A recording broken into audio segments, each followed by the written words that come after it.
राम हरे राम राम राम हरे हरे हरे कृष्ण कृष्ण कृष्ण हरे हरे हरे राम राम राम हरे हरे हरे कृष्ण कृष्ण कृष्ण हरे हरे हरे राम राम राम हरे हरे हरे कृष्ण कृष्ण कृष्ण हरे हरे हरे राम राम राम हरे हरे जय राधा माधव राधा माधव राधे जयो जगन्नाथ जयो बलदेवा भद्रमाय जय सुदर्शन जय जय प्रभुपाद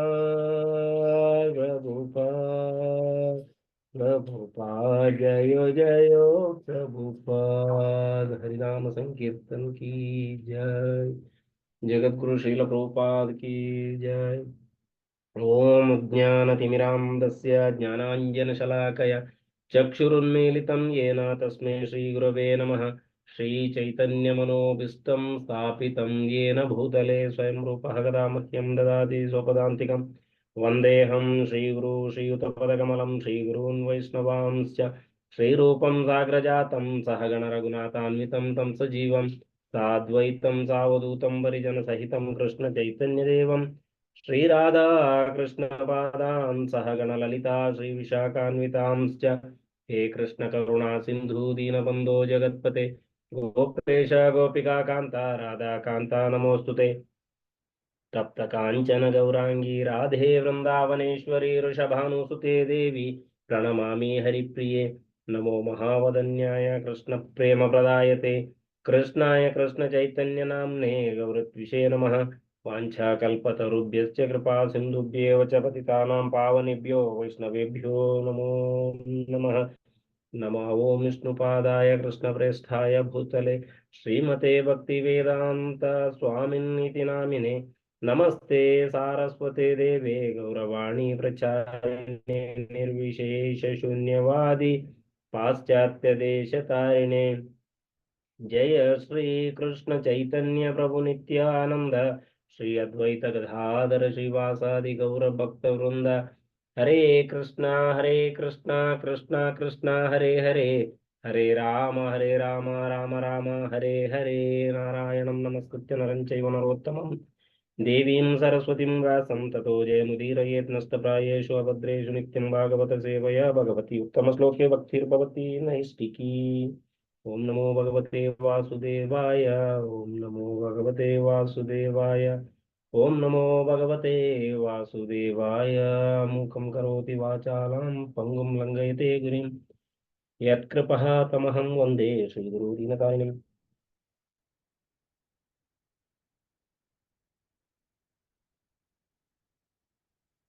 ಹರೇ ಕೃಷ್ಣ ಎಲ್ರಿಗೂ ಮತ್ತೊಮ್ಮೆ ಸ್ವಾಗತ. ಭಗವದ್ಗೀತೆ 18 ದಿನಗಳ 18 ಅಧ್ಯಾಯ. ಇವತ್ತಿಗೆ ನಾವು ಕೊನೆಯ ದಿನದಲ್ಲಿದ್ದೀವಿ. 19ನೇ ದಿನ 18 ಅಧ್ಯಾಯ ಆಗಿದೆ. ಇವತ್ತು ಎಕ್ಸ್ಟ್ರಾ ಒಂದು ಕ್ಲಾಸ್ ಅಂದ್ರೆ ನಿನ್ನೆ ಪ್ರಭುಗಳು ಅರ್ಧ 40ನೇ ಶ್ಲೋಕದವರೆಗೆ ಮಾಡಿದ್ದಾರೆ. 41ರಿಂದ ಇವತ್ತು 78ರವರೆಗೆ ಭಗವಂತ ಅರ್ಜುನನಿಗೆ ಏನೇನು ಹೇಳಿದಾನೆ, ಕೊನೆಗೆ ಅರ್ಜುನನ ನಿರ್ಧಾರವೇನು ಅನ್ನೋದನ್ನು ತಿಳ್ಕೊಳ್ಳೋಣ. ಭಗವದ್ಗೀತೆ ಮುಖ್ಯವಾಗಿ 3 ಅಂಶಗಳಲ್ಲಿ ವ್ಯಕ್ತವಾಗಿದೆ, ನಮಗೆಲ್ಲ ತಿಳ್ಕೊಂಡಿದ್ದೀವಿ ನಾವು. ಮೊದಲನೇ 6 ಅಧ್ಯಾಯ ಬಂದ್ಬಿಟ್ಟು ಕರ್ಮಯೋಗ.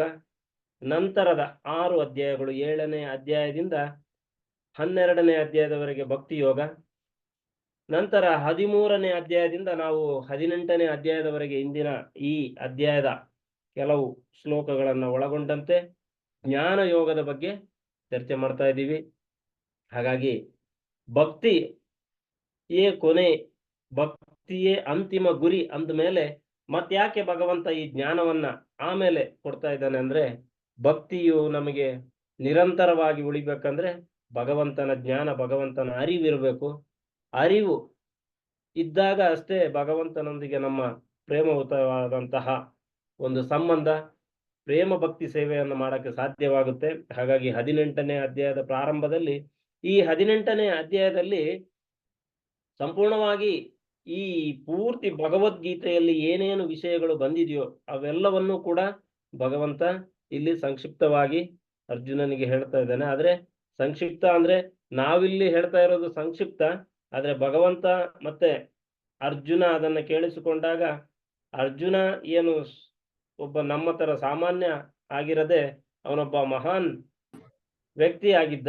ಹಾಗಾಗಿ ಕೃಷ್ಣ ಏನು ಒಂದು ಶ್ಲೋಕದಲ್ಲಿ ಹೇಳಿದನು ಅದನ್ನೆಲ್ಲವನ್ನು ಕೂಡ ಅವನು ಅರ್ಥ ಮಾಡಿಕೊಳ್ಳುವಷ್ಟು ಜ್ಞಾನ ಅವನಲ್ಲಿತ್ತು. ಆದ್ರೆ ನಮಗೆ ಒಂದು ಶ್ಲೋಕ, ಒಂದು ಜನ್ಮ ಬೇಕಾಗೊತ್ತಿಲ್ಲ. ಹಾಗಾಗಿ ಜನ್ಮ ಜನ್ಮಗಳಲ್ಲಿ ಒಂದು ಶ್ಲೋಕವನ್ನು ಅರ್ಥ ಮಾಡ್ಕೊಳ್ಳಕ್ಕೆ ಕಷ್ಟನ ಅಥವಾ ಹೇಗೆ ಅಂತ ನಮಗೆ ಅದರ ಅರಿವಿಲ್ಲ. ಆದ್ರೆ ಭಗವದ್ಗೀತೆಯ ಈ ಜ್ಞಾನವನ್ನ ಕೊನೆಯ ಭಾಗದಲ್ಲಿದ್ದೀವಿ ನಾವು. ಇವತ್ತು 40ನೇ ಶ್ಲೋಕದಾಗಿದೆ, 41ರಿಂದ ನೋಡೋಣ. ಇವತ್ತು ಈ ಅಧ್ಯಾಯದ ಪ್ರಾರಂಭದಲ್ಲಿ ಅರ್ಜುನ ಪ್ರಶ್ನೆಯನ್ನು ಕೇಳ್ತಾನೆ.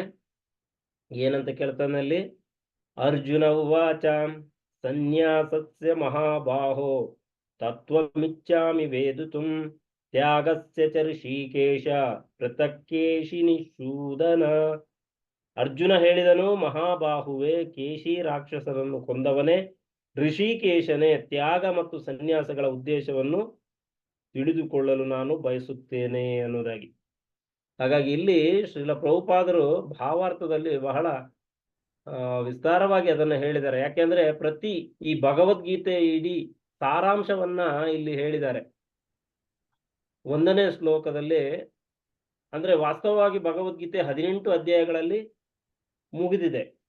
18ನೇ ಅಧ್ಯಾಯವು ಮೊದಲು ಚರ್ಚಿಸಲಾಗಿರುವ ವಿಷಯಗಳ ಪೂರಕ ಸಾರಾಂಶವಾಗಿವೆ. 18ನೇ ಅಧ್ಯಾಯ ಈ ಮೊದಲು ಏನೆಲ್ಲ ವಿಷಯಗಳನ್ನು ಚರ್ಚಿಸಿದ್ದೀವಿ, ಏನೆಲ್ಲ ಬಂತು ನಮಗೆ, ಕರ್ಮಯೋಗ ಬಂತು, ಧ್ಯಾನ ಯೋಗ ಬಂತು, ಯಾವ ರೀತಿ ಭಕ್ತಿ, ಶುದ್ಧ ಭಕ್ತಿ ಬಂತು, ಆಮೇಲೆ ಅಷ್ಟಾಂಗ ಯೋಗದ ಬಗ್ಗೆ, ಧ್ಯಾನ ಯಾವ ರೀತಿ ಮಾಡಬೇಕು ಅನ್ನೋದ್ರ ಬಗ್ಗೆ ಬಂತು, ಭಗವಂತನ ನಿವಾಸದ ಬಗ್ಗೆ ಬಂತು.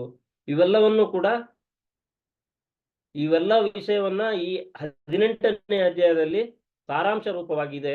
ಭಗವದ್ಗೀತೆಯ ಪ್ರತಿಯೊಂದು ಅಧ್ಯಾಯದಲ್ಲೂ ದೇವೋತ್ತಮ ಪರಮಪುರುಷನ ಭಕ್ತಿ ಸೇವೆಯು ಜೀವನದ ಅಂತಿಮ ಗುರಿ ಎಂಬುದನ್ನು ಶ್ರೀಕೃಷ್ಣನು ಒತ್ತಿ ಹೇಳಿದ್ದಾನೆ ಅನ್ನೋದನ್ನು ಶ್ರೀಲ ಪ್ರಭುಪಾದರು ಬರೀತಾರೆ. ಹಾಗಾಗಿ ಭಗವದ್ಗೀತೆಯ ಮುಖ್ಯ ಅಂಶ, ನಾವು ಬೇರೆ ಹೊರಗಡೆ ಏನಾದ್ರು ಭಗವದ್ಗೀತೆ ಬಗ್ಗೆ ಚರ್ಚೆ ಮಾಡು, ಭಗವದ್ಗೀತೆ ಏನಿದೆ ಅಂದ್ರೆ ಅರ್ಜುನನಿಗೆ ಯುದ್ಧ ಮಾಡಕ್ಕೆ ಅವನು ಪ್ರೇರೇಪಿಸಿದ. ಭಗವದ್ಗೀತೆಯನ್ನು ಪೂರ್ತಿ ಓದಿರಲ್ಲ, ಆದ್ರೆ ನಿಜವಾದ ಭಗವದ್ಗೀತೆಯ ಅಂಶ ಏನು ಅನ್ನೋದನ್ನ ನಾವು 18ನೇ ಅಧ್ಯಾಯ ಮುಗಿಯುವಷ್ಟರ ಹೊತ್ತಿಗೆ ನಾವು ಅರ್ಥ ಮಾಡ್ಕೊಳ್ಬೇಕು.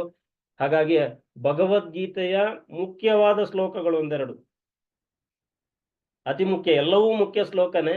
ಅದರಲ್ಲಿ ಭಗವದ್ಗೀತೆಯ ಸಾರಾಂಶವನ್ನು ಹೇಳುವಂತಹ ಶ್ಲೋಕಗಳು ಈ ಅಧ್ಯಾಯದ ಕೊನೆಯ ಭಾಗದಲ್ಲಿ ಬರುತ್ತೆ.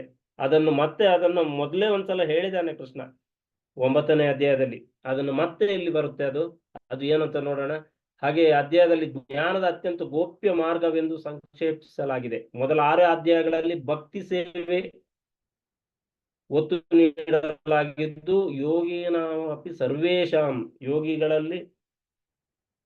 ಎಲ್ಲ ಯೋಗಿಗಳಲ್ಲಿ ನನ್ನ ಕುರಿತಾಗಿ ನನ್ನೊಳಗೆ ಸದಾ ಯೋಚಿಸುವವನು ಅತ್ಯುತ್ತಮನು. ಯೋಗಿಗಳಲ್ಲಿ ಭಗವಂತನ ಬಗ್ಗೆ ಯಾರು ಯೋಚಿಸುತ್ತಾನೋ ಅವನು ಬಹಳ ಉತ್ತಮನನ್ನುವುದಾಗಿ ಹೇಳಿ, ಮತ್ತೆ 6 ಅಧ್ಯಾಯಗಳಲ್ಲಿ ಶುದ್ಧ ಭಕ್ತಿ ಸೇವೆ. ಮೊದಲನೇ ಕರ್ಮಯೋಗ ನಾವು ಏನ್ ಹೇಳ್ತೀವಿ ಅದರಲ್ಲಿ ಯೋಗಿಗಳ ಬಗ್ಗೆ ಇದೆ.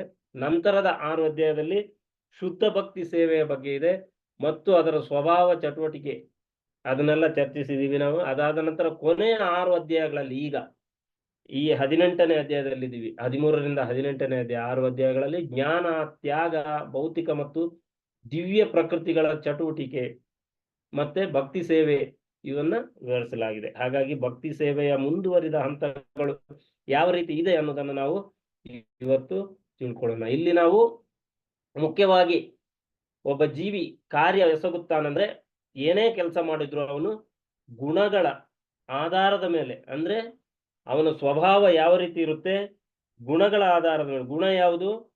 3 ಗುಣಗಳಿದೆ, ಪ್ರಕೃತಿಯ 3 ಗುಣಗಳು. ಅವು ಸತ್ವ, ರಜ, ತಮೋ ಗುಣ. ಇದರ ಆಧಾರದ ಮೇಲೆ ಕೆಲಸ ಮಾಡ್ತಾನೆ. ಇದರ ಬಗ್ಗೆ ಇನ್ನೂ ಕೂಡ ವಿಶ್ಲೇಷಣೆಯಾಗಿ ಕೊಡ್ತಾನೆ ಭಗವಂತ. ಅದನ್ನ ನಾವು ಸಂಕ್ಷೇಪವಾಗಿ ತಿಳ್ಕೊಳ್ಳೋಣ. ಒಂದೊಂದು ಶ್ಲೋಕದ ಬಗ್ಗೆ ನಾವು ಮುಂದಿನ ದಿನಗಳಲ್ಲಿ ಇದನ್ನ ಅರ್ಥ ಮಾಡ್ಕೋಬಹುದು. ಹಾಗಾಗಿ ಇಲ್ಲಿ 41ನೇ ಶ್ಲೋಕದಲ್ಲಿ 18ನೇ ಅಧ್ಯಾಯದ ಬ್ರಾಹ್ಮಣ ಕ್ಷತ್ರಿಯ ವಿಷಾಂ ಶೂದ್ರಾಣಾಂ ಚ ಪರಂತಪ ಕರ್ಮಾಣಿ ಪ್ರವಿಭಕ್ತಾನಿ ಪ್ರಭಾವ ಪ್ರಭವೈ ಗುಣೈ. ಇಲ್ಲಿ ಬ್ರಾಹ್ಮಣ, ಕ್ಷತ್ರಿಯ, ವೈಶ್ಯ ಮತ್ತೆ ಶೂದ್ರ, ಇದು ನಾವು ಸಾಮಾನ್ಯವಾಗಿ ಏನ್ ಮಾಡ್ತೀವಿ ಅಂದ್ರೆ ಜಾತಿ ಪದ್ಧತಿ ಅನ್ನೋದ್ರ ಬಗ್ಗೆ ನಮಗೆ ಒಂದು ತಪ್ಪು ಕಲ್ಪನೆ ಇದೆ. ಆದ್ರೆ ಇದನ್ನ ಭಗವಂತ ಮತ್ತೆ ಮೊದಲೇ ಹೇಳಿದಾನೆ. ಕರ್ಮ ಏನು ಕರ್ಮಯೋಗ ಅಂತ 6 ಅಧ್ಯಾಯಗಳಲ್ಲಿ ನಾವು ಹೇಳ್ತೀವೋ ಅದರಲ್ಲಿ ಬರುವಂತಹ ಮೊದಲನೇ 4ನೇ ಅಧ್ಯಾಯದ 13ನೇ ಶ್ಲೋಕದಲ್ಲಿ ಚಾತುರ್ವರ್ಣ್ಯಂ ಮಯಾ ಸೃಷ್ಟಂ ಗುಣಕರ್ಮ ವಿಭಾಗಶಃ ತಸ್ಯ ಕರ್ತಾರಮಪಿ ಮಾಂ ವಿದ್ಯ ಕರ್ತಾರಮವ್ಯಯಂ. ಅಲ್ಲಿ ಭಗವಂತ ಹೇಳ್ತಾನೆ ಚಾತುರ್ವರ್ಣ್ಯಂ ಮಯಾ ಸೃಷ್ಟಂ ಅಂದ್ರೆ 4 ವರ್ಣಗಳನ್ನ ನಾನು ಸೃಷ್ಟಿ ಮಾಡಿದ್ದೀನಿ. ಅದಕ್ಕೆ ಅನುಗುಣವಾಗಿ ಇಲ್ಲಿ ಹೇಳ್ತಾರೆ ಬ್ರಾಹ್ಮಣ ಕ್ಷತ್ರಿಯ ವಿಷಾಂ ಶೂದ್ರಾಣಾಂ ಚ ಪರಂತಪ ಕರ್ಮಾಣಿ ಪ್ರವಿಭಕ್ತಾನಿ ಸ್ವಭಾವ ಪ್ರಭವೈರ್ಗುಣೈ. ಅಂದ್ರೆ ಬ್ರಾಹ್ಮಣ, ಕ್ಷತ್ರಿಯ, ವೈಶ್ಯ ಮತ್ತು ಶೂದ್ರರನ್ನು ಐಹಿಕ ಗುಣಗಳಿಗೆ ಅನುಗುಣವಾಗಿ ಸ್ವಂತ ಸ್ವಭಾವಗಳಿಂದ ಹುಟ್ಟಿ ಬಂದ ಗುಣಗಳಿಂದ ಬೇರೆ ಬೇರೆಯಾಗಿ ವಿಂಗಡಿಸಲಾಗುತ್ತದೆ. ಅದನ್ನೇ ಮತ್ತೆ ಇಲ್ಲಿ ಹೇಳ್ತಾ ಇದ್ದಾರೆ. ಈ 4 ವರ್ಣ, ಇದು ವರ್ಣ, ಇದು ಜಾತಿ ಅಲ್ಲ, ವರ್ಣ.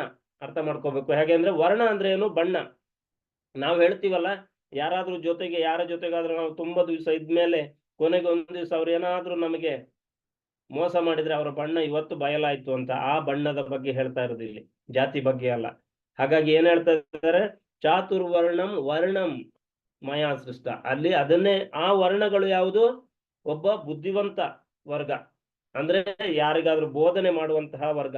ಇನ್ನೊಂದು ಆಡಳಿತ ನಡೆಸುವಂತಹ ವರ್ಗ, ಅಂದ್ರೆ ರಕ್ಷಣೆ, ಯಾರಿಗಾದ್ರೂ ರಕ್ಷಣೆ ಕೊಡುವಂತ. ಎಲ್ಲರೂ ಕೂಡ ರಕ್ಷಣೆ ಕೊಡಕ್ಕಾಗಲ್ಲ. ನಾವು ಎಲ್ಲೋ ಹೋಗ್ತಾ ಇರ್ತೀವಿ, ರೋಡಲ್ಲಿ ಹೋಗ್ತಾ ಇರ್ತೀವಿ, ಏನೋ ಒಂದು ಆಕ್ಸಿಡೆಂಟ್ ಆಗುತ್ತೆ, ಅಲ್ಲಿ ಎಲ್ಲರೂ ಕೂಡ ಬಂದು ಕಾಪಾಡಕ್ ಬರಲ್ಲ. ಆ ಕ್ಷತ್ರಿಯ ಸ್ವಭಾವ ಯಾರಿದಾರೋ ಅವ್ರು ಮಾತ್ರ ಬರ್ತಾರೆ, ರಕ್ಷಣೆ ಮಾಡಕ್ ಬರ್ತಾರೆ, ಅವ್ರಿಗೆ ಏನಾದ್ರು ಸಹಾಯ ಮಾಡ್ತಾರೆ. ಎಲ್ಲರೂ ಬರಕ್ಕಾಗಲ್ಲ. ಕೆಲವರಿಗೆ ರಕ್ತ ನೋಡಿದ್ರೇನೆ ಮೂರ್ಛೆ ಹೋಗ್ಬಿಡ್ತಾರೆ, ಅಂತವರು ಕೂಡ ಇರ್ತಾರೆ. ಅದು ಅವರ ಸ್ವಭಾವ, ಅವರ ಬಣ್ಣ ಅದು. ಹಾಗಾಗಿ ಅಂತವರು ಇರ್ತಾರೆ. ಹಾಗಾಗಿ ಆ ರಕ್ಷಣೆ ಅಂದ್ರೆ ಮತ್ತೆ ಆಡಳಿತಾತ್ಮಕವಾಗಿ ನಡೆಸುವಂಥದ್ದು, ಆಡಳಿತ ನಡೆಸುವಂತದ್ದು ವರ್ಗ ಎರಡನೇದು.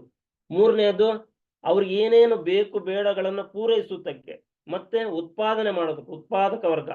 ಅಂದ್ರೆ ನಮಗೆ ಅನ್ನ, ಆಹಾರ, ಧಾನ್ಯ, ಕಾಳುಗಳೆಲ್ಲ ಬೇಕು, ಹಾಲು, ಹಾಲಿನ ಉತ್ಪನ್ನಗಳು, ಅಂದ್ರೆ ಯಾವುದೆಲ್ಲ ಕೃಷಿ, ಗೋರಕ್ಷ, ವಾಣಿಜ್ಯ ಇವೆಲ್ಲ ಮಾಡುವಂತವ್ರು, ಕೃಷಿ ಮಾಡುವಂತವ್ರು ಬೇಕು, ಅವ್ರಿಗೆಲ್ಲ ವೈಶ್ಯರು.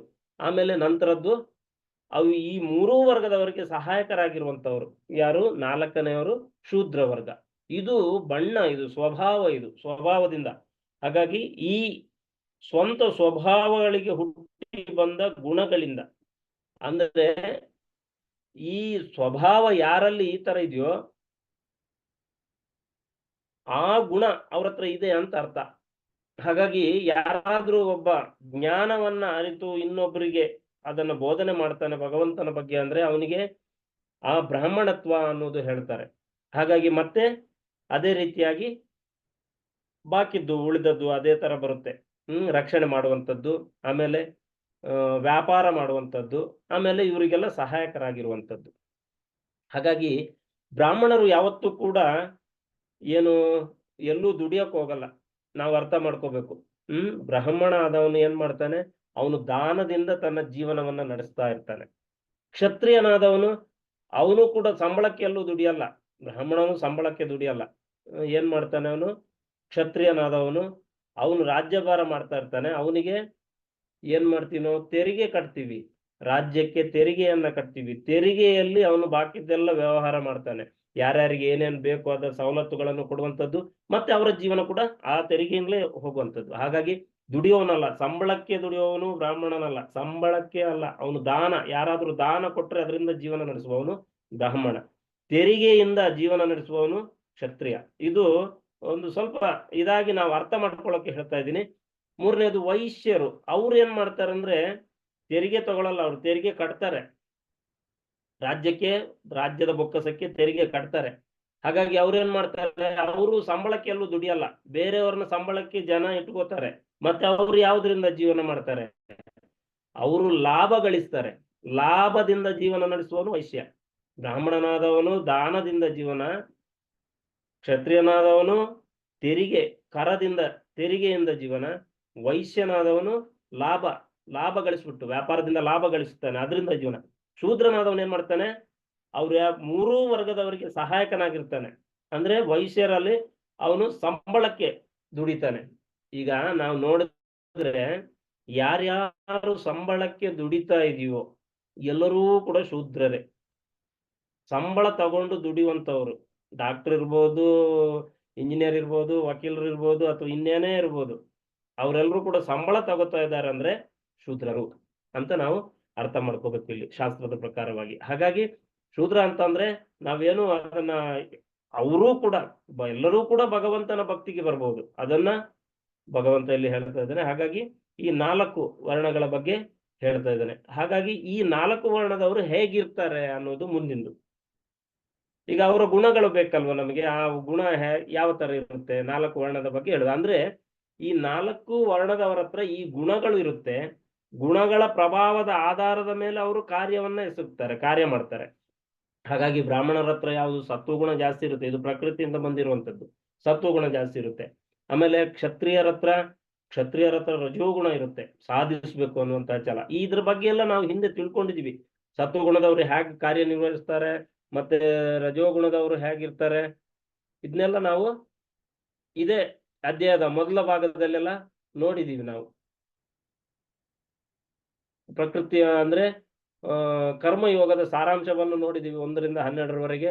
ಅದಾದ ನಂತರ ಪ್ರಕೃತಿಯ ಗುಣಗಳು ಮತ್ತು ಜ್ಞಾನ ಯೋಗದ ಸಾರಾಂಶ, ಗುಣಗಳು ಯಾವ ರೀತಿ ಕಾರ್ಯ ಮಾಡ್ತಾರೆ, ಯಾವ ಕೆಲಸವನ್ನು ಮಾಡ್ತಾರೆ, ಅವರ ಜ್ಞಾನ ಯಾವ ತರ ಇರುತ್ತೆ, ಅವರು ದಾನ ಮಾಡಿದ್ರೆ ಯಾವ ತರ ಮಾಡ್ತಾರೆ, ಎಲ್ಲ ಸತ್ವಗುಣದ ದಾನ, ರಜೋಗುಣದ ದಾನ, ತಮೋಗುಣದ ದಾನ, ಸತ್ವಗುಣದ ಜ್ಞಾನ, ತಮೋಗುಣದ ಜ್ಞಾನ, ರಜೋಗುಣದ ಜ್ಞಾನ, ಇದನ್ನೆಲ್ಲ ತಿಳ್ಕೊಂಡಿದೀವಿ. ಇವತ್ತು ನಾವು ನೋಡ್ತಾ ಇರೋದು ಒಬ್ಬ ಆದರ್ಶ ಕೆಲಸಗಾರ ಅಂದ್ರೆ ನಾವು ಕಾರ್ಯ ಯಾವ ರೀತಿ ಮಾಡಬೇಕು, ಯಾವ ಗುಣದಲ್ಲಿರುವವರು ಯಾವ ಕಾರ್ಯವನ್ನ ಮಾಡ್ತಾರೆ, ಯಾವ ರೀತಿ ನಾವು ಮಾಡ್ಬೇಕಾಗಿರೋದು ಅನ್ನೋದನ್ನ ನಾವು ತಿಳ್ಕೊಬೇಕಾಗಿರುವಂತದ್ದು, ಅದನ್ನ ನಾವು ಇವತ್ತು ನೋಡ್ತೀವಿ. ಹಾಗಾಗಿ ಮತ್ತೆ ಕೊನೆಗೆ 55 ರಿಂದ 66ನೇ ಶ್ಲೋಕದವರೆಗೆ ಭಗವಂತನ ಕೃಷ್ಣ ಪ್ರೇಮ ಪರಮ ಗುರಿ ಅದರ ಬಗ್ಗೆ ಹೇಳ್ತಾರೆ. ಅದಾದ ನಂತರ ಭಗವದ್ಗೀತೆ ಅಂತ್ಯ ಭಾಗ ಬಂದ್ಬಿಟ್ಟು 67 ರಿಂದ 78ನೇ ಶ್ಲೋಕದವರೆಗೆ ಅದು ಇರುತ್ತೆ. ಹಾಗಾಗಿ ಏನೆಲ್ಲ ನೋಡಿರುವಂತಹ ವಿಷಯಗಳೆಲ್ಲ ಆಗಿದೆ. ಇವತ್ತು ನಾವು ಈ 42ನೇ ಶ್ಲೋಕದಲ್ಲಿ ಬ್ರಾಹ್ಮಣನ ಸ್ವಭಾವ ಯಾವ ರೀತಿ ಇರುತ್ತೆ ಅನ್ನೋದನ್ನ ತಿಳ್ಕೊಳ್ಳೋಣ. ಹಾಗಾಗಿ ಶಮೋ ದಮಸ್ತಪಶೌಚಂ ಶಾಂತಿರಾರ್ಜವಮೇವ ಚ ಜ್ಞಾನಂ ವಿಜ್ಞಾನವಾಸ್ತಿಕ್ಯಂ ಬ್ರಹ್ಮ ಕರ್ಮ ಸ್ವಭಾವಜಂ. ಬ್ರಾಹ್ಮಣನ ಸ್ವಭಾವ ಏನು? ಶಮ, ಶಾಂತಿ, ಆತ್ಮನಿಗ್ರಹ, ತಪಸ್ಸು, ಶುಚಿ, ಶೌಚಂ, ಶುಚಿಯಾಗಿರ್ತಾನೆ, ಶುದ್ಧವಾಗಿರ್ಬೇಕು, ಶುಚಿಯಾಗಿರ್ಬೇಕು ಎಲ್ಲಾ ಕಡೆ.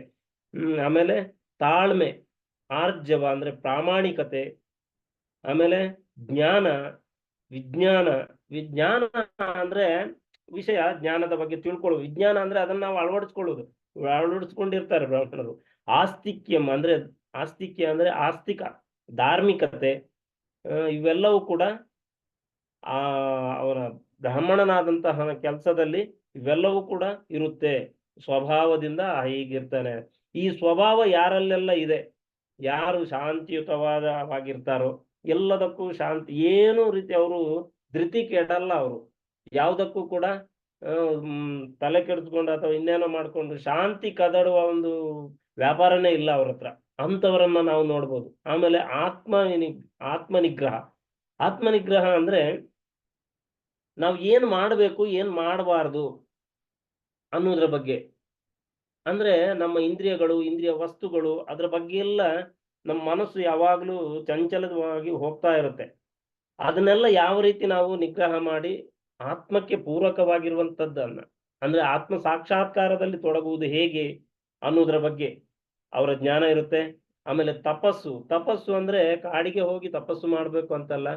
ಏನ್ ಮಾಡ್ತಾರೆ, ನಾವು ಕೂಡ ಬೆಳಿಗ್ಗೆ ಬೇಗ ಏಳುವಂಥದ್ದು, ನಮಗೆ ನಿಗದಿತ ಮಾಲೆಗಳನ್ನು ಜಪ ಮಾಡುವಂಥದ್ದು, ಹಲವಾರು ವಿಷಯಗಳನ್ನ ನಾವು ಮಾಡ್ತೀವಿ. ಇದೆಲ್ಲ ತಪಸ್ಸು ಆಗುತ್ತೆ. ಏಕಾದಶಿ ದಿವಸ ಉಪವಾಸ ವೃತಗಳನ್ನ ಮಾಡುವಂಥದ್ದು, ಈ ರೀತಿಯಾಗಿ ಮಾಡುವಂಥದ್ದು, ಇದೆಲ್ಲ ಬ್ರಾಹ್ಮಣನ ಸ್ವಭಾವ.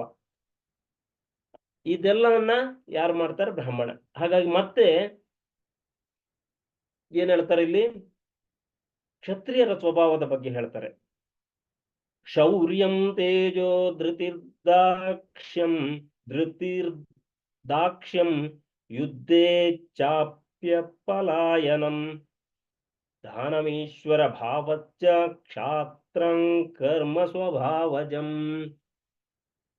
ಇದರಲ್ಲಿ ಶೌರ್ಯ, ತೇಜಸ್ಸು, ದೃಢ ಸಂಕಲ್ಪ, ದಕ್ಷತೆ, ಯುದ್ಧದಲ್ಲಿ ಧೈರ್ಯ, ಔದಾರ್ಯ, ನಾಯಕತ್ವ, ಇವು ಕ್ಷತ್ರಿಯರಿಗೆ ಕೆಲಸ ಮಾಡಲು ಸಹಜ ಗುಣಗಳು ಅನ್ನುವುದಾಗಿ. ಶೌರ್ಯ ಅಂದ್ರೆ ಕ್ಷತ್ರಿಯರ ಒಂದು ಯುದ್ಧದಲ್ಲಿ ಬೆನ್ನು ಹಾಕಲ್ಲ ಯಾರು ಕೂಡ ಕ್ಷತ್ರಿಯರಾದವರು. ಹೇಡಿಗಳು ವಾಪಸ್ ಬಂದ್ರೆ ಅವರು ಕ್ಷತ್ರಿಯರಲ್ಲ. ಅವರು ಬೆನ್ನು, ಅವ್ರು ಬೇಕಾರೆ ಯುದ್ಧದಲ್ಲಿ ಸತ್ತರೆ ಸ್ವರ್ಗ ಪಡಿತೀನಿ, ಗೆದ್ರೆ ರಾಜ್ಯ ಪಡಿತೀನಿ ಅಂತ ಹೇಳುವವನು ಅವನು. ಕ್ಷತ್ರಿಯರು ಆ ರೀತಿ ಅನ್ನೋದಾಗಿ. ಹಾಗಾಗಿ ಅವರು ಯಾವುದಕ್ಕೂ ಕೂಡ ಧೃತಿಗೆಡಲ್ಲ. ಅವರು ಶೌರ್ಯ ತೋರಿಸ್ತಾರೆ, ತೇಜಸ್ಸು, ಆ ವರ್ಚಸ್ಸಲ್ಲಿ ಇರ್ತಾರೆ ಅವರು. ನಾವು ಕೆಲವು ಹಿಂದಿನ ನಮ್ಮ ಚರಿತ್ರೆ ರಾಜರುಗಳನ್ನೆಲ್ಲ ನೋಡಿದ್ರೆ ಅವರೆಲ್ಲ ಆ ರೀತಿ ಇರ್ತಾರೆ. ದೃಢ ಸಂಕಲ್ಪ, ಏನೋ ಒಂದು ಕೆಲಸ ಮಾಡ್ಬೇಕಂದ್ರೆ ದೃಢ ಸಂಕಲ್ಪ ಮಾಡಿಯೇ ಸಿದ್ಧ ಅನ್ನೋದಾಗಿ, ಆ ರೀತಿಯಾಗಿ. ದಕ್ಷತೆ, ಆ ಕೆಲಸವನ್ನ ಬಹಳ ದಕ್ಷ ರೀತಿನಲ್ಲಿ ಮಾಡ್ತಾರೆ, ಮಾಡಿ ಮುಗಿಸ್ತಾರೆ. ಆಮೇಲೆ ಧೈರ್ಯ, ಯಾವುದಕ್ಕೂ ಯಾವುದೇ ಕೆಲಸಕ್ಕೂ ಧೈರ್ಯಗೆಡಲ್ಲ, ಧೈರ್ಯವಾಗಿರ್ತಾರೆ, ಈ ರೀತಿಯಾಗಿರುವಂತದ್ದು. ಮತ್ತೆ ಔದಾರ್ಯ, ಬೇರೆಯವರಿಗೆ ಏನಾರು ಬೇಕು ಅಂದ್ರೆ ಅವರಿಗೆ ಸಹಾಯವನ್ನ ಮಾಡುವಂಥದ್ದು. ನಾಯಕತ್ವ ಅಂದ್ರೆ ಲೀಡರ್ಶಿಪ್, ಅದು ಕ್ಷತ್ರಿಯರ ಗುಣ, ಲೀಡರ್ಶಿಪ್ ಅನ್ನೋದಾಗಿ ಹೇಳ್ತಾರೆ. ಇವು ಕ್ಷತ್ರಿಯರಿಗೆ ಕೆಲಸ ಮಾಡಲು ಸಹಜ ಗುಣಗಳು ಅಂತ. ಹಾಗಾಗಿ ಈ ಗುಣಗಳು ನಮ್ಮನ್ನ ಕೆಲಸ ಮಾಡಿಸ್ತಾ ಇರ್ತವೆ ಅನ್ನೋದನ್ನ ನಾವು ಅರ್ಥ ಮಾಡ್ಕೋಬೇಕು. ನಿಮಗಿಲ್ಲಿ ಸ್ಕ್ರೀನ್ ಶೇರ್ ಮಾಡ್ತೇನೆ, ಗೊತ್ತಾಗುತ್ತೆ. ಕಾಣ್ತಾ ಇದೆಯಾ? ಇದೆ ಪ್ರಭು.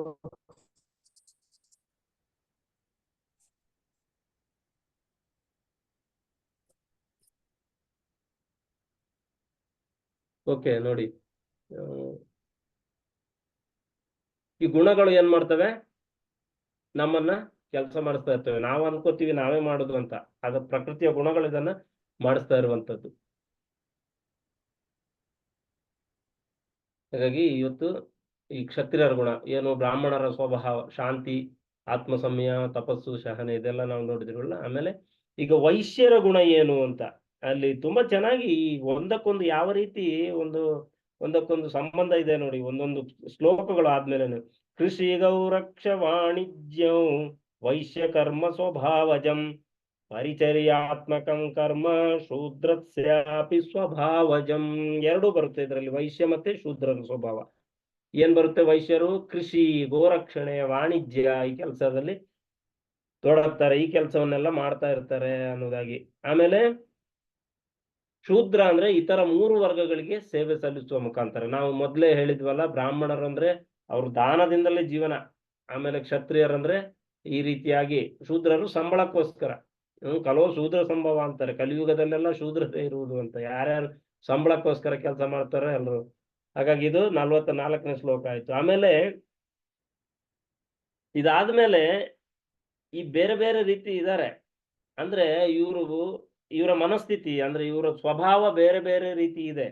ಆದ್ರೆ ಈ ಸ್ವಭಾವಕ್ಕೆ ಅನುಗುಣವಾಗಿ ಅವರು ಕೆಲಸ ಮಾಡ್ತಾರೆ. ಈಗ ತಮೋ ಗುಣದಲ್ಲಿರುವವರು ಬೆಳಿಗ್ಗೆ ಬೇಗ ಹೇಳಲ್ಲ ಬೆಳಿಗ್ಗೆ. ಅದೇ ಸತ್ವ ಗುಣದಲ್ಲಿರುವಂತವ್ರು ಏನ್ ಮಾಡ್ತಾರೆ, ಬೆಳಿಗ್ಗೆ ಬೇಗ ಎದ್ದು ಭಗವಂತನ ಭಕ್ತಿ ಕಾರ್ಯದಲ್ಲಿ ತೊಡಗ್ತಾರೆ. ಅಂದ್ರೆ ಬ್ರಾಹ್ಮಿ ಮುಹೂರ್ತದಲ್ಲಿ ಭಗವಂತನ ಭಕ್ತಿ ಸೇವೆಯಲ್ಲಿ ತೊಡಗ್ತಾರೆ.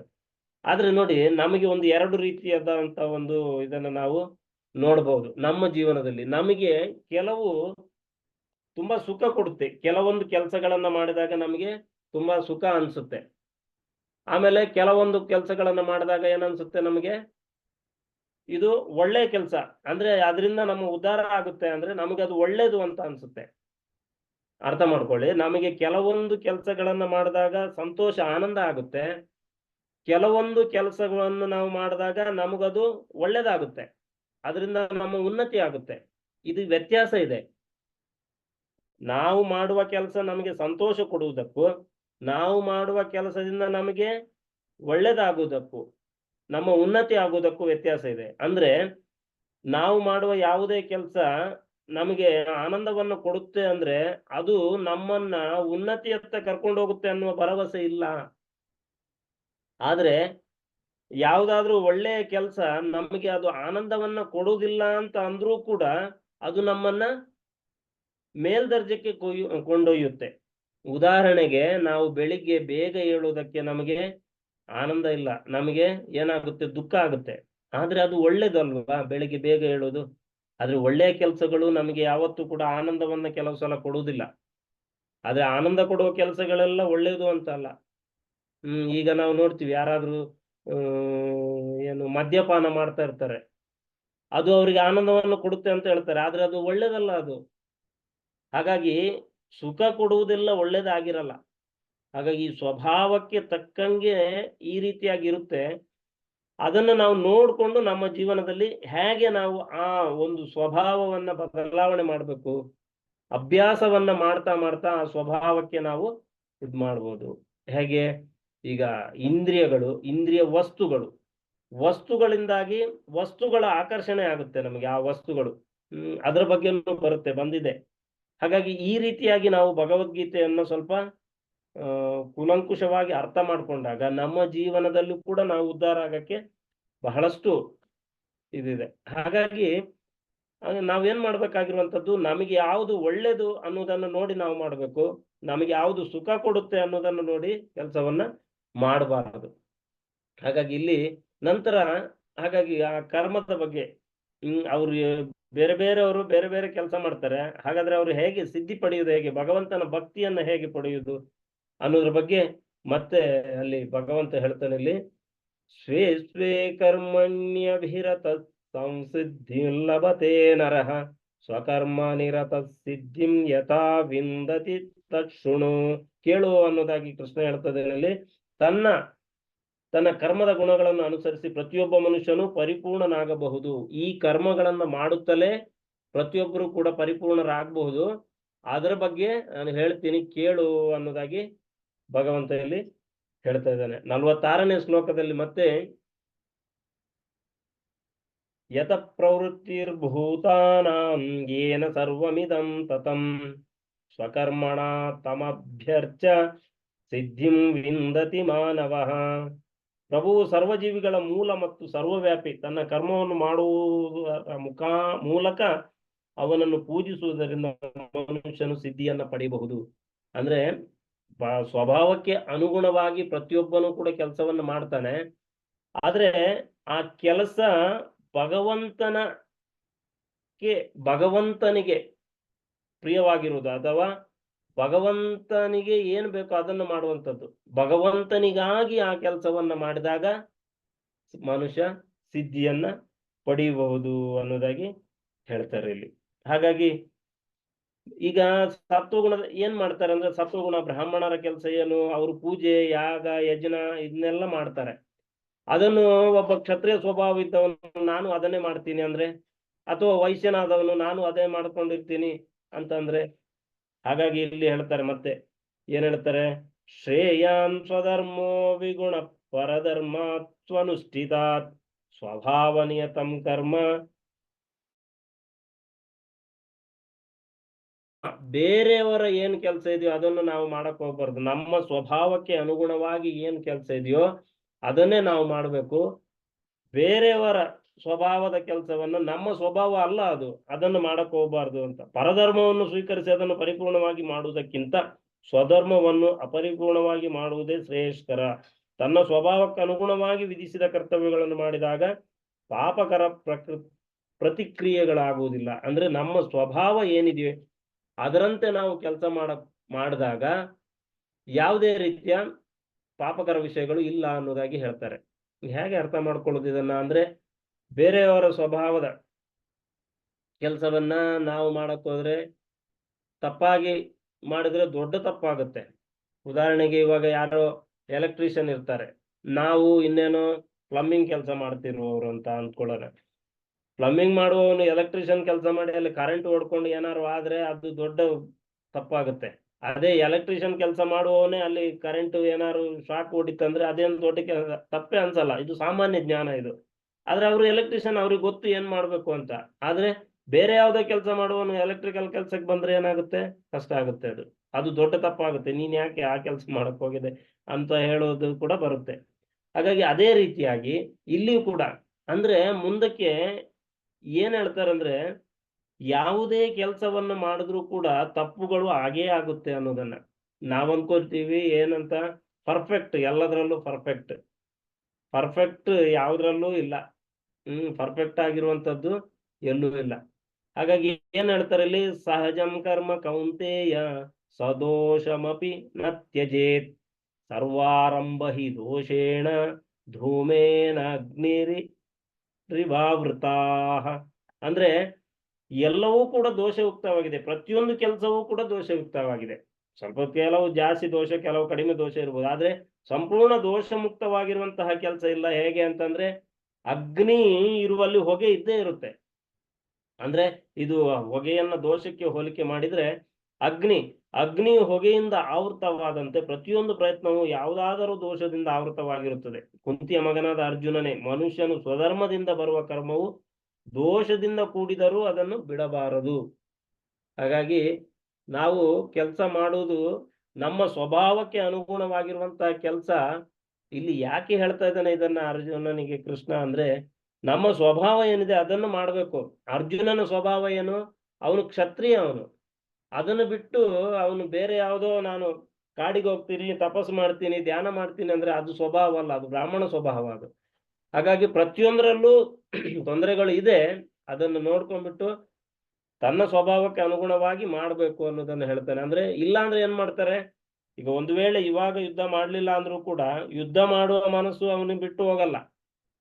ಬೇರೆ ಎಲ್ಲಾದ್ರೂ ಹೋದ್ರೂ ಕೂಡ ಅಲ್ಲಿ ಯಾವುದೋ ಒಂದು ಯುದ್ಧ ಮಾಡ್ಬಿಡ್ತಾನೆ. ಆಮೇಲೆ ಅದು ಕೃಷ್ಣನ ಇಚ್ಛೆ ಅಲ್ಲ, ಇಲ್ಲಿ ಕೃಷ್ಣನ ಇಚ್ಛೆ ಇದು. ಹಾಗಾಗಿ ಭಗವಂತನ ಇಚ್ಛೆ ಪ್ರಕಾರ ನಮ್ಮ ಸ್ವಭಾವಕ್ಕೆ ಅನುಗುಣವಾಗಿ ಕೆಲಸ ಮಾಡಿದ್ರೆ ಅದರಲ್ಲಿ ನಾವು ಸಿದ್ಧಿಯನ್ನ ಪಡಿಬಹುದು ಅನ್ನೋದನ್ನ ಅರ್ಥ ಮಾಡ್ಕೋಬೇಕು ಇಲ್ಲಿ ನಾವು.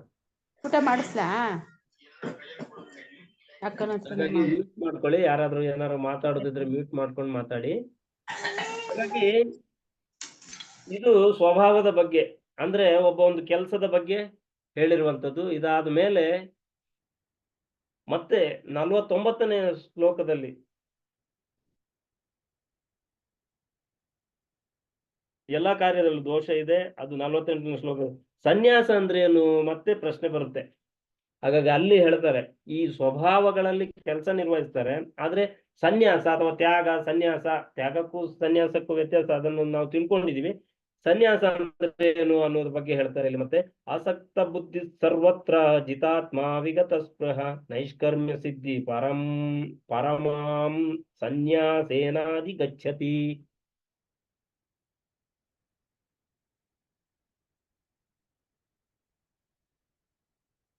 49ನೇ ಶ್ಲೋಕದಲ್ಲಿ ಸನ್ಯಾಸದ ಬಗ್ಗೆ, ಆತ್ಮ ಸಂಯಮಿಯಾಗಿದ್ದು ಮೋಹರಹಿತನಾಗಿದ್ದು ಐಹಿಕ ಭೋಗಗಳನ್ನು ಅಲಕ್ಷ್ಯ ಮಾಡುವವನು. ನೋಡಿ, ಇದು ಯಾವುದೇ ಸ್ವಭಾವದಲ್ಲಿರ್ಲಿ, ಯಾವುದೇ ವರ್ಣದಲ್ಲಿರ್ಲಿ, ಅವರು ತಮ್ಮ ಕಾರ್ಯಗಳನ್ನ ತಮಗೆ ನಮ್ಮ ಸ್ವಭಾವಕ್ಕೆ ಅನುಗುಣವಾಗಿ ಕಾರ್ಯ ಮಾಡ್ತಾ ಮಾಡ್ತಾ ಯಾವ ಹಂತಕ್ಕೆ ಬರ್ತಾರೆ, ಅವರು ಆತ್ಮ ಸಂಯಮವಾಗಿದ್ದು ಮೋಹರಹಿತನಾಗಿದ್ದು ಐಹಿಕ ಭೋಗಗಳನ್ನು ಅಲಕ್ಷ್ಯ ಮಾಡುವವನು, ಸನ್ಯಾಸವನ್ನು ಅಭ್ಯಾಸ ಮಾಡಿ ಪ್ರತಿಕ್ರಿಯೆಗಳಿಂದ ಮುಕ್ತವಾದ ಸ್ವಾತಂತ್ರ್ಯದ ಅತ್ಯುನ್ನತ ಪರಿಪೂರ್ಣತೆ ಹಂತವನ್ನು ಪಡೆಯಬಲ್ಲನು.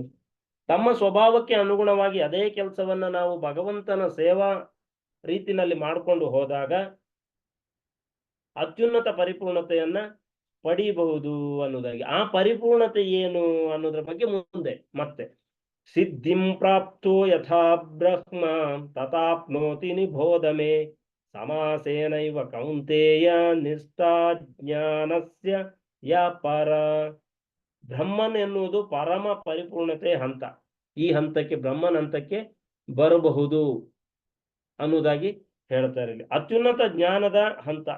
ನಾನು ಈಗ ಸಮಗ್ರವಾಗಿ ಹೇಳಿರುವ ರೀತಿಯಲ್ಲಿ ಕರ್ಮವನ್ನು ಮಾಡಿ ಈ ಪರಿಪೂರ್ಣತೆಯನ್ನು ಸಾಧಿಸುವವನು ಬ್ರಹ್ಮನನ್ನು ಹೇಗೆ ಸಾಧಿಸಬಹುದು ಎನ್ನುವುದನ್ನು ತಿಳ್ಕೋಬೇಕು ಅನ್ನೋದಾಗಿ ಹೇಳ್ತಿರುವಂಥದ್ದು. ಇದಕ್ಕೆ ಆ ಬ್ರಹ್ಮನನ್ನ ತಿಳ್ಕೊಳ್ಳೋದಕ್ಕೆ ಏನೆಲ್ಲ ಬೇಕು ಅನ್ನೋದನ್ನ, ಬ್ರಹ್ಮನ್ನ ಪಡೆಯೋದು ಹೇಗೆ ಅನ್ನೋದ್ರ ಬಗ್ಗೆ, ಎಲ್ಲಾ ಕೆಲಸಗಳನ್ನ ನಿಲ್ಲಿಸುವ ಮೂಲಕ ಅಂತಹ ಪರಿಪೂರ್ಣತೆಯನ್ನು ಪಡೆದ ನಂತರ ಒಬ್ಬನು ಉನ್ನತ ಜ್ಞಾನದ ಹಂತವಾದ ಜ್ಞಾನವನ್ನು ಬ್ರಹ್ಮನನ್ನು ಅರಿತುಕೊಳ್ಳುತ್ತಾನೆ. ಈಗ ಆ ಬ್ರಹ್ಮನನ್ನು ಅರಿತುಕೊಳ್ಳುವ ಪ್ರಕ್ರಿಯೆಯನ್ನ ಯಾವ ರೀತಿ ಅನ್ನೋದನ್ನ ಕೇಳಿ ಅನ್ನೋದಾಗಿ ಹೇಳ್ತಾರೆ ಇಲ್ಲಿ. ಅದರಲ್ಲಿ ಏನೆಲ್ಲ ಬರುತ್ತೆ ಈ 3 ಶ್ಲೋಕ 51ರಿಂದ 53ರವರೆಗೆ. ಬುದ್ಧ್ಯಾ ವಿಶುದ್ಧಯ ಯುಕ್ತೋ ಧೃತ್ಯಾತ್ಮನಂ ನಿಯಮ್ಯ ಚ ಶಬ್ದಾದೀನ್ ವಿಷಯಾ ರಾಗದ್ವೇಷೌದಸ್ಯ ಚ ವಿವಿಕ್ತ ಸೇವಿ ಲಗ್ವಾಶಿ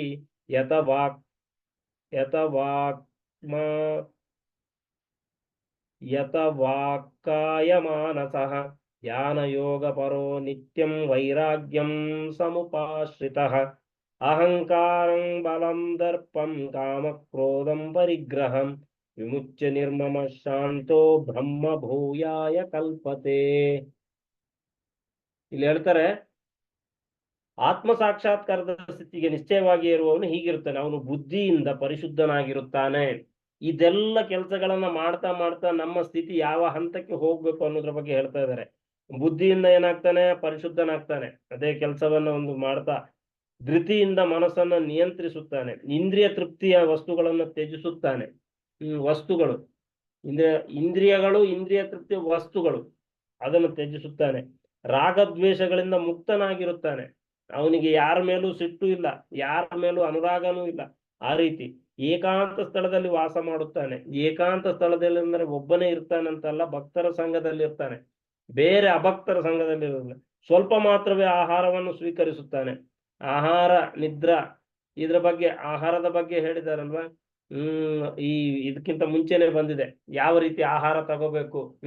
ಯುಕ್ತಾಹಾರ ವಿಹಾರಸ್ಯ, ನಮ್ಮ ವಿಹಾರ ಯಾವ ತರ ಇರಬೇಕು ಇದನ್ನೆಲ್ಲ ಮೊದಲು ತಿಳಿಸಿಕೊಟ್ಟಿದ್ದಾನೆ ಭಗವಂತ.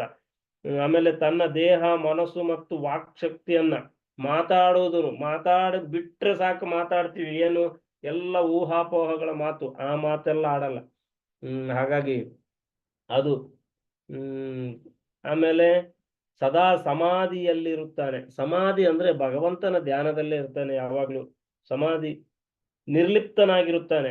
ಯಾವುದನ್ನ ಅಂಟಿಸ್ಕೊಳ್ಳುವುದಿಲ್ಲ. ನಿರ್ಲಿಪ್ತವಾಗಿ ಏನ್ ಬರುತ್ತೋ ಬರುತ್ತೆ, ಹೋಗುತ್ತೋ ಆಯ್ತು. ಹೇಗೆ ಅಂದ್ರೆ ಒಂದು ಪದ್ಮಪತ್ರ ಮೀಮಾಂಬಸ ಅಂತಾರೆ. ಪದ್ಮದ ಆ ತಾವರೆಯ ಎಲೆ ದಳದಲ್ಲಿ ಒಂದು ನೀರು ಬಿದ್ರೆ ಅದು ಕಾಣುತ್ತೆ, ಆದ್ರೆ ಅದು ಗಾಳಿ ಬಂದು ನೀರು ಮತ್ತೆ ಕೆಳಗೋಯ್ತು ಅಂದ್ರೆ ಅಲ್ಲಿ ನೀರು ಇತ್ತು ಅನ್ನುವಂತ ಒಂದು ಅಲ್ಲಿ ಚಿಹ್ನೆನೂ ಇರಲ್ಲ. ಆ ರೀತಿಯಾಗಿ ನಮ್ಮ ಜೀವನದಲ್ಲೂ ಎಲ್ಲ ಏನೇನೋ ಘಟನೆಗಳು ಬರುತ್ತೆ ಬರುತ್ತೆ. ಆ ಘಟನೆ ಹಿಂದೆ ನಾವು ಹೋಗ್ಬಾರ್ದು. ಬರುತ್ತೆ, ಹೌದು, ಜೀವನದಲ್ಲಿ ನಡೆಯುತ್ತೆ, ಆಮೇಲೆ ಹೋಗುತ್ತೆ, ಆಯ್ತು ಮತ್ತೊಂದು ಇನ್ನೊಂದು ಬರುತ್ತೆ. ಯಾಕೆಂದ್ರೆ ನಮಗೆ ಏನಾಗಿದೆ ಅಂದ್ರೆ ಸುಖ ದುಃಖಗಳು ಬಂದಾಗ ಹೌದು ದುಃಖ ಬರುತ್ತೆ. ಆಮೇಲೆ ಏನ್ ಮಾಡ್ತೀವಿ ನಾವು, ಪ್ರಾರ್ಥನೆ ಭಗವಂತನ ಹತ್ರ ಕೇಳ್ತೀವಿ, ಭಗವಂತ ದುಃಖನೇ ಇದೆ ನನ್ನ ಜೀವನದಲ್ಲಿ, ಯಾವಾಗ ಸುಖ ಅಂತ. ಈಗ ನಾವು ದುಃಖಕ್ಕೆ ಯಾವತ್ತೂ ಕೂಡ ಪ್ರಾರ್ಥನೆಯನ್ನ ಮಾಡಿಲ್ಲ. ಭಗವಂತನ ಹತ್ರ ನಾವು ದುಃಖಕ್ಕೆ ಪ್ರಾರ್ಥನೆ ಮಾಡಿದೀವ? ಇಲ್ಲ. ಆದ್ರೆ ಬಂದಿದೆ. ಮತ್ತೆ ಸುಖನೂ ಹಾಗೇನೆ, ಪ್ರಾರ್ಥನೆ ಮಾಡ್ಬೇಕಾಗಿಲ್ಲ, ಬರುತ್ತೆ. ಹಾಗಾಗಿ ನಾವು ಹುಟ್ಟುವಾಗಲೇ ಕೆಲವೊಂದು ವಿಚಾರಗಳನ್ನ ಬಂದಿದೀವಿ ಇಲ್ಲಿ. ಹೇಗಿರ್ಬೇಕು, ಎಷ್ಟು ಆಯುಸ್ಸು, ಎಷ್ಟು ಆರೋಗ್ಯ, ಎಷ್ಟು ಸಂಪಾದನೆ, ಎಷ್ಟು ಸುಖ, ಎಷ್ಟು ದುಃಖ, ಆಯವ್ಯಯಗಳು ಎಷ್ಟು, ಇವೆಲ್ಲವೂ ಕೂಡ ನಿರ್ಧಾರ ಆಗಿದೆ ಮೊದಲೇ, ಅಷ್ಟು ಬಂದೇ ಬರುತ್ತೆ. ಹಾಗಾಗಿ ಅದನ್ನೆಲ್ಲ ಸಹಿಸ್ಕೊಳ್ಳುವಂಥದ್ದು ಕಲಿಬೇಕಾಗಿರುವಂಥದ್ದು. ಅದು ಹಿಂದೆ ತಿಳಿಸ್ಕೊಟ್ಟಿದ್ದಾರೆ ಅದ್ರ ಬಗ್ಗೆ. ಆಮೇಲೆ ಕಾಮ, ಕ್ರೋಧ, ದರ್ಪ, ಅಹಂಕಾರ, ಐಹಿಕ ವಸ್ತುಗಳ ಪರಿಗ್ರಹದಿಂದ ಮುಕ್ತನಾಗಿರ್ತಾನೆ, ಒಡೆತನದ ಭಾವನೆ ಇಲ್ಲದವನಾಗಿರ್ತಾನೆ, ಶಾಂತ ಮನಸ್ಕನಾಗಿರ್ತಾನೆ. ಈ ಎಲ್ಲ ಸ್ಥಿತಿಗೆ ಬರ್ತಾನೆ ಬ್ರಹ್ಮಭೂತ. ಈ ಎಲ್ಲ ಸ್ಥಿತಿ ಬಂದ ಮೇಲೆ ಏನಾಗುತ್ತೆ ಅನ್ನೋದನ್ನ ಮತ್ತೆ ಹೇಳ್ತಾರೆ. ಯಾವುದು? ಬ್ರಹ್ಮಭೂತ ಪ್ರಸನ್ನಾತ್ಮ ನ ಶೋಚತಿ ನ ಕಾಂಕ್ಷತಿ ಸಮ ಸರ್ವೇಷು ಭೂತೇಷು ಮದ್ಭಕ್ತಿ ಲಭತೆ ಪರಂ. ಏನಾಗುತ್ತೆ? ಈ ಸ್ಥಿತಿಗೆ ಬಂದಾಗ ಬ್ರಹ್ಮಭೂತ ಪ್ರಸನ್ನಾತ್ಮ ಸ್ಥಿತಿಗೆ ಬರ್ತಾರೆ. ಅವಾಗ ಯಾವುದ್ರ ಬಗ್ಗೆನೂ ನ ಶೋಚತಿ ನ ಕಾಂಕ್ಷತಿ.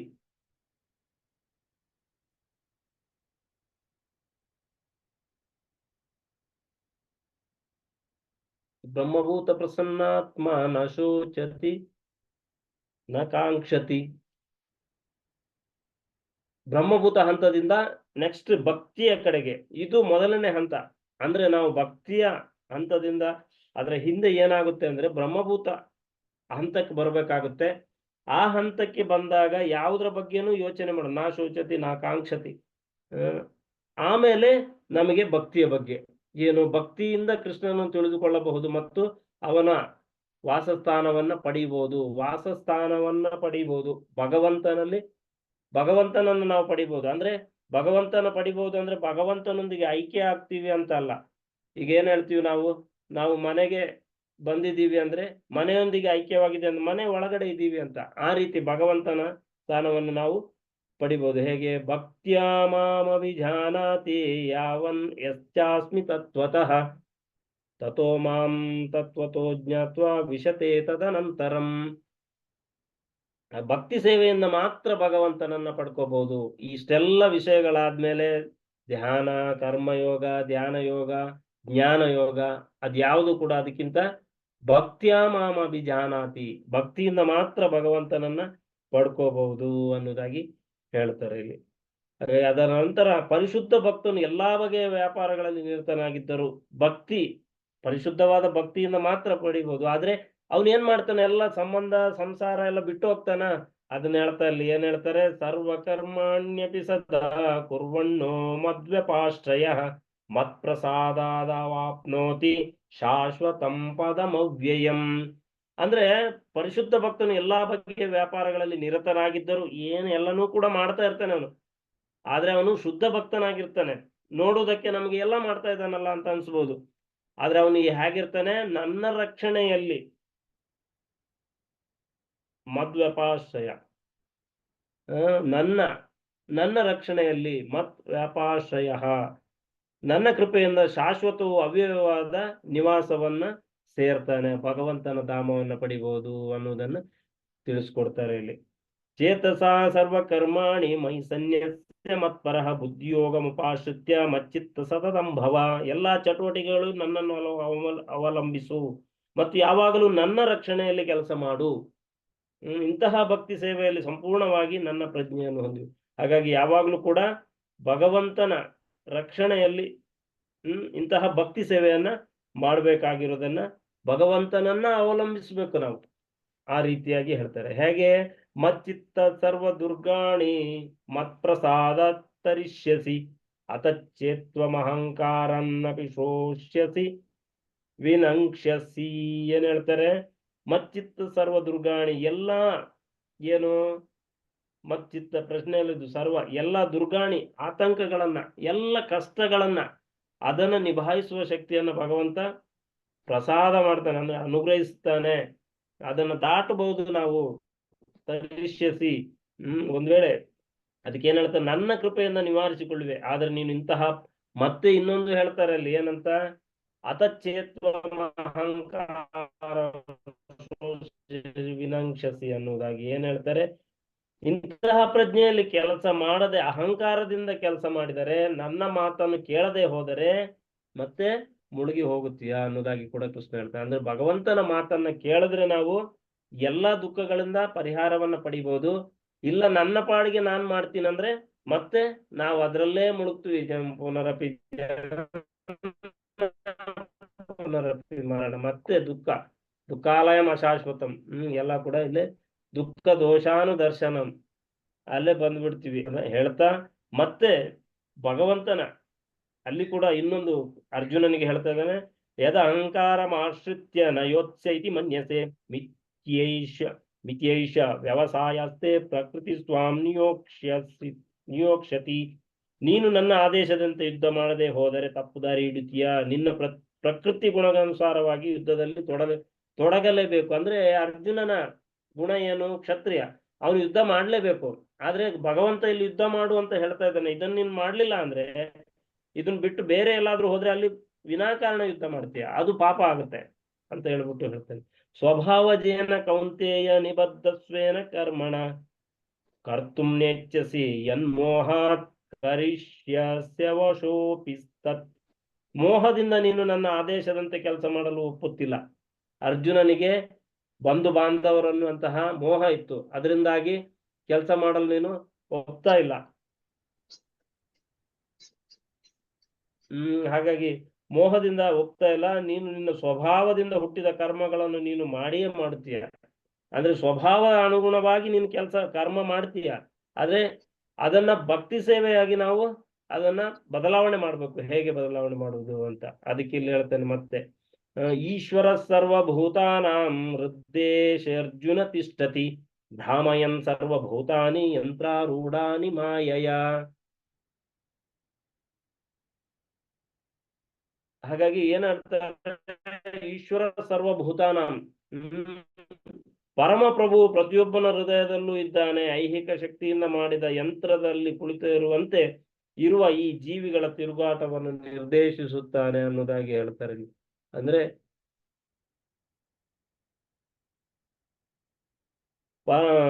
ಹಾಗಾಗಿ ಭಗವಂತ ಎಲ್ಲರ ಹೃದಯದಲ್ಲೂ ಇದ್ದಾನೆ. ಇಲ್ಲಿ ಕೃಷ್ಣ ಹೇಳ್ತಾ ಇದ್ದಾನೆ, ಪರಮ ಪ್ರಭು ಎಲ್ಲರ ಹೃದಯದಲ್ಲೂ ಇದ್ದಾನೆ. ನಾನಿದ್ದೇನೆ ಅಂತ ಹೇಳ್ತಾ ಇಲ್ಲ ಅಲ್ಲಿ ಪರಮ ಪ್ರಭು ಅಂತ. ನಮಗೆ ಇಲ್ಲಿ ಸ್ವಲ್ಪ ಗೊಂದಲ ಆಗ್ಬೋದು. ಮತ್ತೆ ಕೆಲವರೆಲ್ಲ ಇದನ್ನೇ ಕೂಡ ದೊಡ್ಡದಾಗಿ ಹೇಳ್ತಾರೆ, ಕೃಷ್ಣ ಅಲ್ಲ ಅವನು ಭಗವಂತ. ಅದೇ ರೀತಿಯಾಗಿ ಇದನ್ನ ನಾವು ಬಹಳ ಸರಳವಾಗಿ ಅರ್ಥ ಮಾಡ್ಕೋಬಹುದು. ಒಂದ್ಸಲ ಏನಾದ್ರು ಮಗನಿಗೆ ಏನಾದ್ರು ಉಪದೇಶ ತಂದೆ ಹೇಳ್ಬೇಕು, ಬುದ್ಧಿವಾದ ಹೇಳ್ಬೇಕಂದ್ರೆ ತಂದೆ ಹೋಗಿ ಮಗನ ಹತ್ರ ಸುಮ್ಮನೆ ಕೂತ್ಕೊಂಡು ಅಪ್ಪನ ಮಾತು ಕೇಳ್ಬೇಕಪ್ಪ, ನೀನ್ ಸುಮ್ಮನೆ ನೀನೇ ಮಾಡಿದ್ದು ಮಾಡಬಾರ್ದು ಅಂತ ಅಂದ್ರೆ, ಅಪ್ಪ ಯಾರೋ ಬೇರೆ ಅಲ್ಲ, ಅವನೇ ಅಪ್ಪ. ಅಪ್ಪನೇ ಹೇಳ್ತಾ ಇರೋದು ಮಗನಿಗೆ, ಅಪ್ಪನ ಮಾತನ್ನು ನೀನ್ ಕೇಳ್ಬೇಕು ಅಂದ್ರೆ ಅಪ್ಪ ಇನ್ನೊಬ್ಬ ಇದ್ದಾನೆ ಅಂತಲ್ಲ, ಅವನೇ ಹೇಳ್ತಾ ಇರೋದು. ಅಂದ್ರೆ ಆ ರೀತಿಯಾಗಿ ಭಗವಂತ ಇಲ್ಲಿ ಹೇಳ್ತಾ ಇದ್ದಾನೆ. ಮುಂದೆ ಕೇಳ್ತಾನೆ, ತ್ವಮೇವ ಶರಣಂ ಗಚ್ಚ ಸರ್ವಭಾವೇನ ಭಾರತ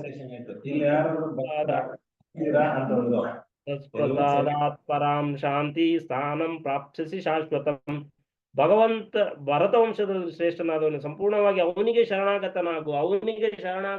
ಅಂದ್ರೆ ಇಲ್ಲಿ ಭಗವಂತ ಕೃಷ್ಣನಿಗೆ ಹೇಳುದು, ಅವನಿಗೆ. ಅಪ್ಪ ಹೇಳ್ತಾನಲ್ಲ ಮಗನ ಹತ್ರ ಹೋಗ್ಬಿಟ್ಟು ಅಪ್ಪನ ಮಾತು ಕೇಳ್ಬೇಕು ಅಂತ, ಆ ರೀತಿ ಹೇಳ್ತಾ ಇದ್ದಾನೆ ಇಲ್ಲಿ. ಅವನ ಕೃಪೆಯನ್ನು ನೀನು ದಿವ್ಯ ಶಾಂತಿಯನ್ನು, ಪರಮ ಶಾಶ್ವತವಾದ ಸ್ಥಾನವನ್ನು ಪಡಿತೀಯ ಅನ್ನೋದಾಗಿ, ಇದೆಲ್ಲವನ್ನ ಹೇಳಿದೀನಿ ಅನ್ನೋದಾಗಿ ಕೃಷ್ಣನಿಗೆ ಹೇಳ್ತಾನೆ. ಮತ್ತೆ ಏನ್ ಹೇಳ್ತಾನೆ? ಇತಿ ಇತೇ ಜ್ಞಾನ ಮಾಖ್ಯಾತಂ ಗುಹ್ಯತರಂ ಮಯ ವಿಮೃಶೈತದ ಶೇಷೇಣ ಯಥೇಚ್ಛಸಿ ತಥಾ ಕುರು. ಇಷ್ಟೆಲ್ಲ ಹೇಳಿದಾನೆ ನೋಡಿ. ಕೊನೆ ಹಂತಕ್ಕೆ ಬಂದಿದ್ದೀವಿ ಇವಾಗ ನಾವು. ಭಗವಂತ ಅರ್ಜುನಿಗೆ ಇಷ್ಟೆಲ್ಲ ಹೇಳ್ದ. ಏನು? ಮೊದಲಿನಿಂದ ಅರ್ಜುನ ಏನ್ ಹೇಳ್ದ? ನನ್ನ ಕೈಯಲ್ಲಿ ಗಾಂಡೀವ ಜಾರ್ತಾ ಇದೆ, ಮೈಯೆಲ್ಲ ಬೆವರ್ತಾ ಇದೆ, ಚರ್ಮ ಎಲ್ಲ ಉರಿತಾ ಇದೆ, ಬಾಯಿ ಒಣಗ್ತಾ ಇದೆ ಅಂತ ಹೇಳ್ಬಿಟ್ಟು ಹೇಳಿದಾಗ ಅವನೆಲ್ಲ ಇಷ್ಟೆಲ್ಲ ಹೇಳಿದಾಗ ಹೇಳಿ ಆದ್ಮೇಲೆ ಕೊನೆಗೆ ಕೃಷ್ಣ ಹೇಳ್ತಾನೆ, ನಿನಗೆ ನಾನು ಇಷ್ಟೆಲ್ಲ ಹೇಳಿದೀನಿ, ಈಗ ಏನ್ ಬೇಕೋ ಅದನ್ನು ನೀನು ಮಾಡು ಅನ್ನೋದಾಗಿ. ಅವಾಗ ಅರ್ಜುನನಿಗೆ ಈಗ ಏನ್ ಮಾಡುದು? ನಾನು ಧ್ಯಾನ ಮಾಡ್ಬೇಕಾ, ಕರ್ಮ ಮಾಡ್ಬೇಕಾ, ಅಥವಾ ಭಕ್ತಿ ಮಾಡ್ಬೇಕಾ, ಏನ್ ಮಾಡ್ಬೇಕು ಅನ್ನೋ ಗೊಂದಲದಲ್ಲಿ ಇರೋ ತರ ಕೃಷ್ಣನಿಗೆ ಅನ್ಸುತ್ತೆ ಅರ್ಜುನನ್ ನೋಡಿದಾಗ. ಏನ್ ಹೇಳ್ತಾನೆ ಇಲ್ಲಿ? ಬಹಳ ಗುಹ್ಯತರವಾದ ಜ್ಞಾನವನ್ನು ವಿವರಿಸಿದ್ದೀನಿ, ಅದನ್ನು ಕುರಿತು ಸಂಪೂರ್ಣವಾಗಿ ವಿಮರ್ಶಿಸಿ ನಿನ್ನ ಇಷ್ಟದಂತೆ ಮಾಡು. ಎಲ್ಲ ಹೇಳಿದ್ದೀನಿ. ಇಲ್ಲಿವರೆಗೆ 18ನೇ ಅಧ್ಯಾಯವೆಲ್ಲ ನಾವು ಕೇಳಿದೀವಿ. ಏನ್ ಮಾಡ್ಬೇಕು ಮುಂದಕ್ಕೆ? ಮತ್ತೆ ನಮಗೆ ಗೊಂದಲ. ಅರ್ಜುನನಿಗೂ ಅದೇ ತರ ಆಯ್ತು. ಏನ್ ಮಾಡುದು ಇವಾಗ? ಅದು ಮಾಡ್ದ, ಇದು ಮಾಡ್ದ, ಏನ್ ಮಾಡುದು ಅಂತ ಗೊತ್ತಾಗ್ತಾ ಇಲ್ಲ. ಅವಾಗ ಮತ್ತೆ ಕೃಷ್ಣ ಹೇಳ್ತಾನೆ 64ನೇ ಶ್ಲೋಕದಲ್ಲಿ ಏನ್ ಮಾಡ್ಬೇಕು ಅಂತ. ಸರ್ವಗುಹ್ಯತಮಂ ಭೂಯ ಶೃಣು ಮೇ ಪರಮಂ ವಚಃ ಇಷ್ಟೋಸಿ ಮೇ ದೃಢಮಿತಿ ತಥೋ ವಕ್ಷ್ಯಾಮಿ ತೇ ಹಿತಂ. ನೀನು ನನಗೆ ಅತ್ಯಂತ ಪ್ರಿಯವಾದ ಸ್ನೇಹಿತನಾಗಿರುವುದರಿಂದ, ನಾವು ಯಾವಾಗ ಭಗವಂತನಿಗೆ ಅತ್ಯಂತ ಪ್ರಿಯರಾಗ್ತೀವಿ ಅಂದ್ರೆ ಭಕ್ತಿ ಸೇವೆ, ಭಗವಂತನಡೆಗೆ ಒಂದು ಹೆಜ್ಜೆ ಇಟ್ಟರೆ ಭಕ್ತಿಯಿಂದ ಅವನು ನಮ್ಮಡೆಗೆ 10 ಹೆಜ್ಜೆ ಇಡ್ತಾನೆ ಭಗವಂತ. ಹಾಗಾಗಿ ಆ ರೀತಿ ಭಗವಂತನೊಂದಿಗೆ ನಾವು ಪ್ರಿಯರಾದ್ರೆ, ಅರ್ಜುನನಿಗೆ ಹೇಳ್ತಾ ಇದ್ದಾನೆ, ನೀನು ನನಗೆ ಅತ್ಯಂತ ಪ್ರಿಯನಾದ ಸ್ನೇಹಿತ, ಆದ್ದರಿಂದ ನಿನಗೆ ನನ್ನ ಪರಮೋಪದೇಶವನ್ನು ಅತ್ಯಂತ ರಹಸ್ಯವಾದ ಜ್ಞಾನವನ್ನು ಹೇಳ್ತಾ ಇದ್ದೇನೆ, ಇದನ್ನು ನನ್ನಿಂದ ಕೇಳು, ಯಾಕಂದ್ರೆ ಇದು ನಿನ್ನ ಹಿತಕ್ಕಾಗಿ.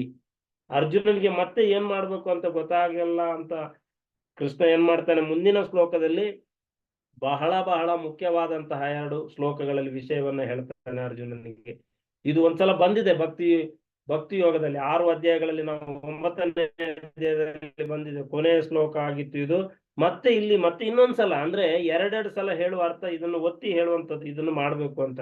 ಏನ್ ಹೇಳ್ತಾರೆ ಇಲ್ಲಿ, ಮನ್ಮನಾಭವ ಮದ್ಭಕ್ತೋ ಮದ್ಯಾಜಿ ಮಾಂ ನಮಸ್ಕುರು ಮಾಮೇ ವೈಶ್ಯಸಿ ಸತ್ಯಂ ತೇ ಪ್ರತಿಜಾನೇ ಪ್ರಿಯೋಸಿ ಮೇ. ಯಾವಾಗಲೂ ನನ್ನ ಕುರಿತು ಚಿಂತಿಸು, ನನ್ನ ಭಕ್ತನಾಗು, ನನ್ನನ್ನು ಪೂಜಿಸು ಮತ್ತು ನನಗೆ ನಮಸ್ಕರಿಸು, ಆಗ ನೀನು ತಪ್ಪದೆ ನನ್ನ ಬಳಿಗೆ ಬರುತ್ತೀಯ. ಇದು ಅಷ್ಟು ಮತ್ತಷ್ಟು ಇದನ್ನ ಬರೀ ನಾವು ಒಂದು ಕ್ಲಾಸಲ್ಲಿ ಏನಂದ್ರೆ, ಏನು ನಮ್ಮನ್ನು ಚಿಂತಿಸುವುದು ಹೇಗೆ ಅಂದ್ರೆ, ಭಗವಂತ ಯಾವಾಗ್ಲೂ ಭಗವಂತನ ಧ್ಯಾನದಲ್ಲಿರ್ಬೇಕು. ನಾವು ಭಗವಂತನ ನಾಮಸ್ಮರಣೆಯನ್ನ ಮಾಡ್ತೀವಿ, ಆದ್ರೆ ಭಗವಂತ ಸತತಂ ಕೀರ್ತಯಂತೋ ಮಾಂ, ನನ್ನನ್ನು ಯಾವಾಗ್ಲೂ 24 ಗಂಟೆನೂ ಸ್ಮರಿಸ್ತಾ ಇರ್ಬೇಕು ಅಂತ. ಇಲ್ಲ, ಭಗವಂತನ ಸ್ಮರಣೆನಲ್ಲೇ ನಾವು ಎಲ್ಲಾ ಕೆಲಸವನ್ನ ಮಾಡ್ಬೇಕು. ಆ ರೀತಿಯಾಗಿ ಹೇಳ್ತಾನೆ. ಇದು ತುಂಬಾ ಅಂದ್ರೆ ಏನ್ ಮಾಡ್ತಾರೆ, ಅತ್ಯುನ್ನತ ಸ್ಥಿತಿ ಭಗವಂತನನ್ನ 24 ಗಂಟೆನೇ ಸ್ಮರಣೆನಲ್ಲಿರುವುದು. ಇಲ್ಲ ಅಂದ್ರೆ ಭಗವಂತನ ಭಕ್ತನಾಗ್ಬೇಕು, ಅವನನ್ನ ಯಾವಾಗ್ಲಾದ್ರೂ ಭಗವಂತನನ್ನ ನಿರ್ದಿಷ್ಟವಾದ ಒಂದು ಸಮಯದಲ್ಲಿ ಅವನನ್ನ ನೆನಪಿಸ್ಕೋತಾ ಇರ್ಬೇಕು. ಇಲ್ಲ ಮತ್ತೆ ಏನ್ ಮಾಡ್ಬೇಕು, ಭಗವಂತನನ್ನ ಪೂಜೆ ಯಾವ್ದಾದ್ರು 1 ಹೊತ್ತು 2 ಹೊತ್ತು ಮಾಡ್ತೀವಿ, ಪೂಜೆ ಮಾಡ್ಬೇಕು. ಇಲ್ಲ ಭಗವಂತನಿಗೆ ನಮಸ್ಕಾರ ಮಾಡು. ಭಗವಂತ ಇದು ಹಂತಗಳನ್ನ ಹೇಳ್ತಾ ಇದ್ದಾನೆ 12ನೇ ಅಧ್ಯಾಯದಲ್ಲಿ.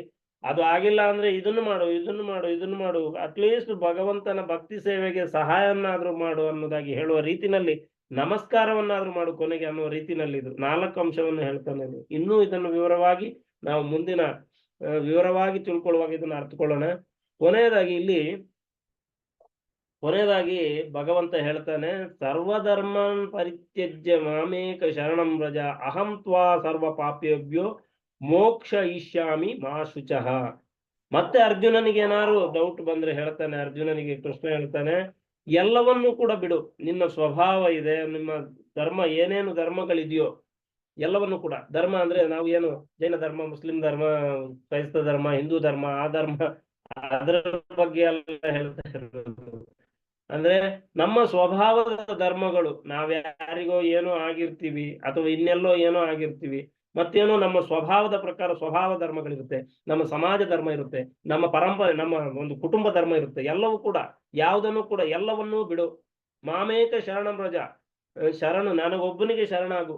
ನಾನೇನ್ ಮಾಡ್ತೀನಿ, ಭಯ ಪಡಬೇಡ, ನಿನ್ನ ಪಾಪವನ್ನೆಲ್ಲ ಅಹಂ ತ್ವಾ ಸರ್ವ ಪಾಪೇಭ್ಯೋ ಮೋಕ್ಷಯಿಷಾಮಿ ಮಾ ಶುಚಃ, ಎಲ್ಲಾ ಪಾಪಗಳಿಂದ ಮುಕ್ತನನ್ನಾಗಿ ಮಾಡುತ್ತೇನೆ, ಹೆದರಿಕೊಳ್ಬೇಡ ಅನ್ನೋದಾಗಿ ಕೊನೆಯ ಮಾತನ್ನ ಇಲ್ಲಿ ಭಗವಂತ ಹೇಳ್ತಾನೆ. ಇದು ಬಹಳ ಬಹಳ ಮುಖ್ಯವಾಗಿರುವಂತದ್ದು ಈ 2 ಶ್ಲೋಕಗಳು.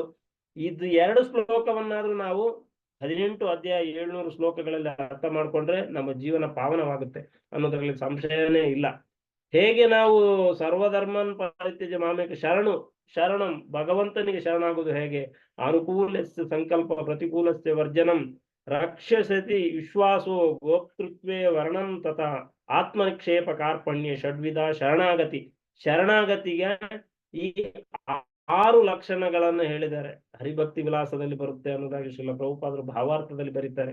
ಅನುಕೂಲಸ್ಯ ಸಂಕಲ್ಪ, ಏನು ಭಗವಂತನ ಭಕ್ತಿಗೆ ಅನುಕೂಲವಾಗಿರುವುದು ಅದನ್ನು ಮಾಡಬೇಕು. ಯಾವುದು ಭಗವಂತನಿಂದ ನಮ್ಮನ್ನು ದೂರ ಕರ್ಕೊಂಡು ಹೋಗುತ್ತೋ ಅದನ್ನು ಬಿಡಬೇಕು. ಆಮೇಲೆ ಭಗವಂತ ರಕ್ಷಣೆ ಮಾಡಿಯೇ ಮಾಡ್ತಾನೆ ಅನ್ನುವಂತಹ ವಿಶ್ವಾಸ, ಅಂದ್ಮೇಲೆ ನಾವು ಅನುಮಾನ ಪಡುವ ಅವಶ್ಯಕತೆನೇ ಇಲ್ಲ.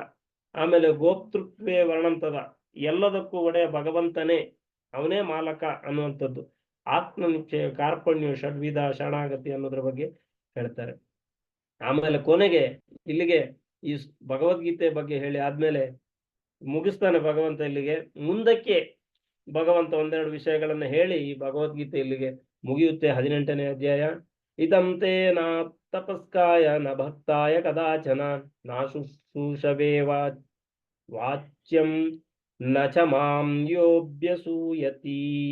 ಅಂದ್ರೆ ಈ ವಿಷಯ ಬಹಳ ಗುಹ್ಯವಾಗಿರುವಂತಹ ವಿಷಯ, ಯಾರಿಗೆ ಹೇಳಬೇಕು ಯಾರಿಗೆ ಹೇಳಬಾರ್ದು ಅನ್ನೋದ್ರ ಬಗ್ಗೆನೂ ಭಗವಂತ ಇಲ್ಲಿ ಹೇಳ್ತಾ ಇದ್ದಾನೆ.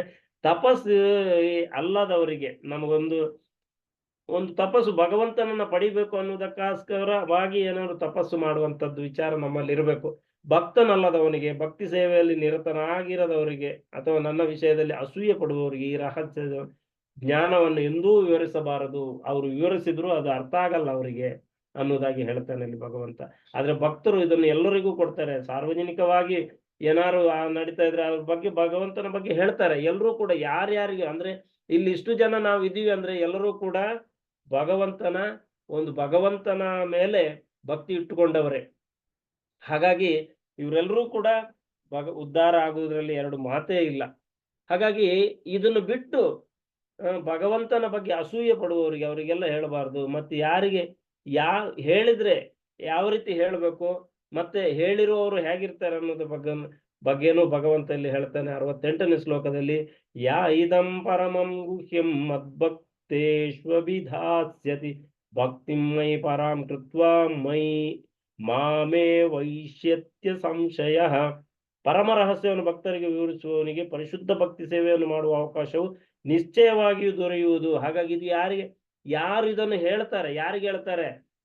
ಭಗವಂತನ ತಪಸ್ಸಿಲ್ಲದವರಿಗೆ, ಭಕ್ತನಲ್ಲದವರಿಗೆ, ಭಕ್ತಿ ಸೇವೆಯಲ್ಲಿ ನಿರತರಾಗದವ್ರನ್ನ ಇವ್ರನ್ನೆಲ್ಲ ಬಿಟ್ಟು, ಬೇರೆ ಅಸೂಯೆ ಪಡುವವರನ್ನು ಬಿಟ್ಟು ಬೇರೆಯವರಿಗೆ ಯಾರಿಗೆ ಈ ಜ್ಞಾನವನ್ನ ಹೇಳ್ತಾರೆ, ನಾವು ಇಷ್ಟು ದಿವಸ ಕೇಳಿದೀವಿ, ಇದನ್ನು ನಾವು ಬೇರೆಯವರಿಗೆ ಹೇಳಬೇಕು. ಆ ಹೇಳಿದಾಗ ಭಗವಂತನಿಗೆ ನಾವು ತುಂಬಾ ಪ್ರಿಯರಾಗ್ತೀವಿ. ಅವರ ನಿಶ್ಚಯವಾಗಿಯೂ ಭಕ್ತಿ ಸೇವೆಯನ್ನ ಭಗವಂತ ನಮಗೆ ಕರುಣಿಸ್ತಾನೆ, ಭಕ್ತಿಯನ್ನು ಕರುಣಿಸ್ತಾನೆ. ಕೊನೆಗೆ ಅವರು ನನ್ನ ಬಳಿಗೆ ಹಿಂದಿರುಗುತ್ತಾರೆ ಅನ್ನೋದಾಗಿ ಭಗವಂತ ಇಲ್ಲಿ ಹೇಳ್ತಾ ಇದ್ದಾನೆ. ನಚ ತಸ್ಮಾನ್ ಮನುಷ್ಯೇಷು ಕಶ್ಚಿನ್ಮೇ ಪ್ರಿಯಕೃತ್ತಮಃ ಭವಿತಾ ನಚ ಮೇ ತಸ್ಮಾದ್ಧನ್ಯ ಪ್ರಿಯತರೋ ಭುವಿ. ಪ್ರಪಂಚದಲ್ಲಿ ಇವರಿಗಿಂತ ಪ್ರಿಯವಾದವರು ಮುಂದೆ ಯಾರೂ ಇಲ್ಲ ಅನ್ನೋದಾಗಿ ಹೇಳ್ತಾ, ಆದ್ಯೇಷ್ಯತೆ ಚಯ ಇಮಂ ಧರ್ಮಂ ಸಂವಾದಮಯೋ ಜ್ಞಾನ ಯಜ್ಞೇನ ತೇ ಜ್ಞಾಹ ವಿಷ್ಟಃ ಸ್ಯಾಮಿತಿ ಮೇ ಮತಿಃ. ಈ ಪವಿತ್ರ ಸಂಭಾಷಣೆ ಯಾರು ಅಧ್ಯಯನ ಮಾಡುವರೋ ಅವರು ತನ್ನ ಬುದ್ಧಿಶಕ್ತಿಯಿಂದ ನನ್ನನ್ನು ಪೂಜಿಸುತ್ತಾರೆ. ಹಾಗಾಗಿ ಈ ಭಗವದ್ಗೀತೆಯನ್ನ ಯಾರು ಅಧ್ಯಯನ ಮಾಡ್ತಾರೋ ಅವರಿಗೆ ದದಾಮಿ ಬುದ್ಧಿಯೋಗ, ಭಗವಂತನೇ ಬುದ್ಧಿಶಕ್ತಿಯನ್ನು ಕೊಡ್ತಾನೆ, ಮತ್ತೆ ಭಗವಂತನನ್ನು ಪೂಜಿಸಕ್ಕೆ ಶುರು ಮಾಡ್ತಾರೆ.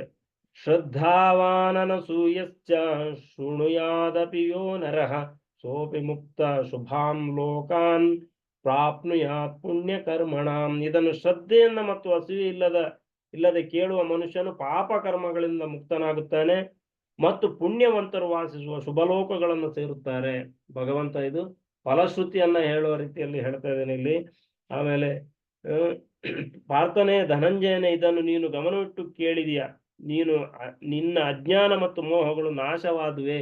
ಇದನ್ನ ಕೇಳಿದ ಮೇಲೆ ಅರ್ಜುನನ ಹತ್ರ ಕೇಳ್ತಾ ಇದ್ದಾನೆ, ಕಚ್ಚಿದ್ದೇ ತಚ್ಯುತ ಪಾರ್ಥ ತ್ವಯೈಕಾಗ್ರೇಣ ಚೇತಸ ಕಚ್ಚಿಜ್ಞಾನ ಸಮೋಹ ಪ್ರಣಾಷ್ಟಸ್ತೆ ಧನಂಜಯ. ಅವಾಗ ಅರ್ಜುನ ಹೇಳ್ತಾನೆ, ಅರ್ಜುನ ಉವಾಚ, ಈ ನಿನ್ನ ಅಜ್ಞಾನ ನಾಶವಾಯ್ತಾ ಅಂತ ಏನ್ ಹೇಳ್ತಾ ಇದ್ದ, ನನಗೆ ಏನ್ ಮಾಡ್ಬೇಕಂತ ತೋಚ್ತಾ ಇಲ್ಲ ಅಂತ ಮೊದಲು ಹೇಳಿದ ಪ್ರಾರಂಭದಲ್ಲಿ ಭಗವದ್ಗೀತೆಯ. ಈಗ ಅರ್ಜುನ ಹೇಳ್ತಾನೆ, ಅರ್ಜುನ ಉವಾಚ ನಷ್ಟೋ ಮೋಹ ಸ್ಮೃತಿರ್ಲಬ್ಧ ತತ್ಪ್ರಸಾದಾನ್ಮಯ ಅಚ್ಯುತ. ಅಲ್ಲೂ ಕೂಡ ಅಚ್ಯುತ ಅಂತ ಹೇಳಿದ್ದ, ಇಲ್ಲಿ ಅಚ್ಯುತ ಅಂತಾನೆ. ಸ್ಥಿತೋಸ್ಮಿ ಗತ ಸಂದೇಹ ಕರಿಷ್ಯೆ ವಚನಂ ತವ. ನೀನೇನು ಹೇಳ್ತೀಯ ಅದನ್ನ ನಾನು ಮಾಡ್ತೀನಿ. ಎಲ್ಲ ಕೂಡ ನನ್ನ ಪ್ರಿಯ ಕೃಷ್ಣ ಅಚ್ಯುತನೇ, ನನ್ನ ಮೋಹವು ಮಾಯವಾಯ್ತು, ನಿನ್ನ ದಯೆಯಿಂದ ನನ್ನ ಸ್ಮೃತಿಯನ್ನ ಮತ್ತೆ ಪಡೆದಿದ್ದೀನಿ. ನನ್ನ ಸ್ಮೃತಿನೇ ಹೋಗಿತ್ತು, ಏನ್ ಮಾಡ್ಬೇಕು ಗೊತ್ತಾಗ್ತಾ ಇರ್ಲಿಲ್ಲ. ಆದ್ರೆ ಈಗ ದೃಢ ಮನಸ್ಕನಾಗಿದ್ದೀನಿ, ಸಂದೇಹಗಳಿಂದ ಬಿಡುಗಡೆಯಾಗಿದ್ದೀನಿ. ಅಪ್ಪಣೆಯಂತೆ ನೀನೇನು ಅಪ್ಪಣೆ ಮಾಡ್ತೀಯ ಅದನ್ನು ಮಾಡಲು ನಾನು ಸಿದ್ಧನಾಗಿದ್ದೀನಿ ಅಂತ ಹೇಳ್ತಾನೆ. ಇಷ್ಟನ್ನ ಪ್ರಾರಂಭವಾಗಿರೋದು ಯಾವುದರಿಂದ? ಭಗವದ್ಗೀತೆ ಶುರುವಾಗಿದ್ದು ಧೃತರಾಷ್ಟ್ರ ಉವಾಚ ಧರ್ಮ ಕ್ಷೇತ್ರೇ ಕುರುಕ್ಷೇತ್ರೇ ಸಮವೇತಾಯುಯುತ್ಸವ. ಅಲ್ಲಿ ಪ್ರಶ್ನೆ ಕೇಳ್ತಾನೆ, ಏನ್ ಮಾಡಿದ್ರು ಅಂತ ಸಂಜಯನ ಹತ್ರ.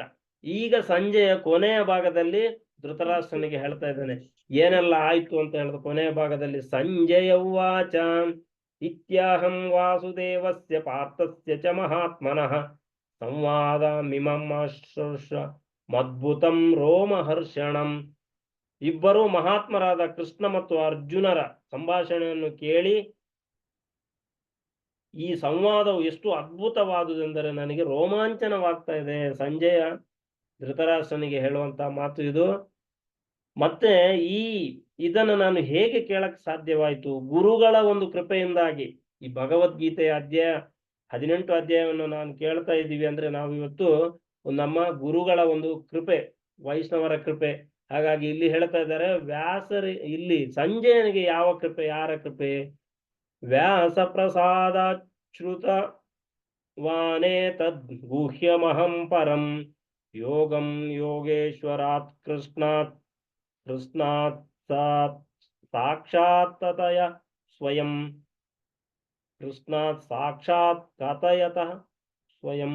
ವ್ಯಾಸರ ಕೃಪೆಯಿಂದ ನಾನು ಅತ್ಯಂತ ರಹಸ್ಯವಾದ ಮಾತುಗಳನ್ನು ಯೋಗೇಶ್ವರನಾದ ಕೃಷ್ಣನು ಸ್ವತಃ ಅರ್ಜುನನಿಗೆ ಹೇಳುತ್ತಿರುವ ನೇರವಾಗಿ ಕೇಳಿದ್ದೇನೆ. ವಿಶ್ವರೂಪವನ್ನು ಕೂಡ ನೋಡಿದ್ದಾನೆ. ಹಾಗಾಗಿ ಏನ್ ಅನಿಸ್ತಾ ಇದೆ ಅವನಿಗೆ? ರಾಜನ್ ಸಂಸ್ಕೃತ್ಯ ಸಂವಾದ ಮಿಮಂ ಅದ್ಭುತಂ ಕೇಶವಾರ್ಜುನಯೋ ಪುಣ್ಯಂ ಹೃಷ್ಯಾಮಿ ಚ ಮುಹುರ್ಮುಹುರ್. ಅರಸನೇ, ಕೃಷ್ಣಾರ್ಜುನರ ನಡುವಣ ಸಂವಾದವು ಅದ್ಭುತವು, ಪವಿತ್ರವಾದ ಸಂಭಾಷಣೆ ಇದು. ಮತ್ತೆ ಮತ್ತೆ ಸ್ಮರಿಸಿಕೊಂಡು ಆನಂದ ಪಡುತ್ತಿದ್ದೇನೆ. ನಾವು ಕೂಡ ಈ 18 ಅಧ್ಯಾಯಗಳನ್ನ ಮತ್ತೆ ಮತ್ತೆ ಓದಬೇಕು, ಅರ್ಥ ಮಾಡ್ಕೋಬೇಕು. ಅದರಿಂದ ಸಿಗುವಂತ ಆನಂದವನ್ನು ನಾವು ಗ್ರಹಿಸಬೇಕು. ಪ್ರತಿ ಕ್ಷಣವೂ ನನಗೆ ರೋಮಾಂಚನವಾಗ್ತಾ ಇದೆ. ಶಿವಶ್ಯಾಮ ಪ್ರಭುಗಳು ಹೇಳ್ತಾ ಇರುವಾಗ ನಾವು ಒಂದೆರಡು ಕ್ಲಾಸ್ಗಳಲ್ಲಿ ರೋಮಾಂಚನ ಆಗ್ತದೆ ಅವ್ರ ಕಥೆಗಳನ್ನು ಹೇಳುವಾಗ. ಹಾಗಾಗಿ ಭಗವಂತನ ಕಥೆನೆ, ಭಗವಂತನ ಈ ಲೀಲೆನೆ ಆ ತರ ಇದೆ. ಭಗವದ್ಗೀತೆನೆ ಆ ರೀತಿ ಇದೆ. ನಿಜವಾಗಿ ಅದನ್ನ ಮನಸಾರೆ ಕೇಳುವಂತವರಿಗೆ ರೋಮಾಂಚನ ಹಾಗೆ ಆಗುತ್ತೆ. ತಚ್ಚ ಸಂಸ್ಕೃತ್ಯ ರೂಪಮತ್ಯದ್ಭುತಂ ಹರೇರ್ ವಿಸ್ಮಯೋ ಮೇ ಮಹಾನ್ ರಾಜನ್ ಋಷಾಮಿಚ್ಚ ಪುನಃ ಪುನಃ. 77ನೇ ಶ್ಲೋಕದಲ್ಲಿ, ರಾಜನೇ, ಕೃಷ್ಣನ ಅದ್ಭುತ ರೂಪವನ್ನು ನಾನು ಸ್ಮರಿಸಿದಂತೆಲ್ಲ ನನ್ನ ವಿಸ್ಮಯವು ಹೆಚ್ಚುತ್ತಿದೆ ಮತ್ತು ನಾನು ಮತ್ತೆ ಮತ್ತೆ ಹರ್ಷ ಪಡುತ್ತಿದ್ದೇನೆ. ಭಗವದ್ಗೀತೆಯನ್ನು ನಾವು ಮತ್ತೆ ಮತ್ತೆ ಓದಬೇಕು. ಮತ್ತೆ ಮತ್ತೆ ನಮಗೆ ಅದು ನಮ್ಮೊಳಗೆ ಹೋಗ್ಬೇಕು ಭಗವದ್ಗೀತೆ. ಕೊನೆಯದಾಗಿ ಹೇಳ್ತಾನೆ ಸಂಜಯ, ಯತ್ರ ಯೋಗೀಶ್ವರ ಕೃಷ್ಣೋ ಯತ್ರ ಪಾರ್ಥೋ ಧನುರ್ಧರಃ ತತ್ರ ಶ್ರೀರ್ವಿಜಯೋ ಭೂತಿರ್ಧ್ರುವ ನೀತಿರ್ಮತಿರ್ಮಮ. ಯೋಗೇಶ್ವರನಾದ ಕೃಷ್ಣನು ಎಲ್ಲಿರುವನು ಮತ್ತು ಎಲ್ಲಿ ಧನುರ್ಧಾರಿಯಾದ ಅರ್ಜುನನಿರುವನು ಅಲ್ಲಿ ನಿಶ್ಚಯವಾಗಿಯೂ ಸಿರಿ, ವಿಜಯ, ಅಸಾಧಾರಣ ಶಕ್ತಿ ಮತ್ತು ನೀತಿ ಇವುಗಳು ಇರುತ್ತವೆ. ಇದು ನನ್ನ ಅಭಿಪ್ರಾಯ ಅನ್ನೋದಾಗಿ ಹೇಳ್ತಾನೆ ಕೊನೆಯದಾಗಿ. ಹಾಗಾಗಿ ಎಲ್ಲಿ ಭಗವಂತನ ಈ ಉಪದೇಶ ಭಗವದ್ಗೀತೆ ಇರುತ್ತೋ, ಯೋಗೇಶ್ವರನಾದ ಕೃಷ್ಣ, ಭಗವದ್ಗೀತೆ ಇದೆ ಅಂದ್ರೆ ಕೃಷ್ಣ ಇದ್ದಾನೆ ಅಂತ. ಕೃಷ್ಣ ಇದಾನ ಅಂದ್ರೆ ಧನುರ್ಧಾರಿಯಾದ ಅರ್ಜುನ, ಅವನ ಸಖ ನರನಾರಾಯಣರು.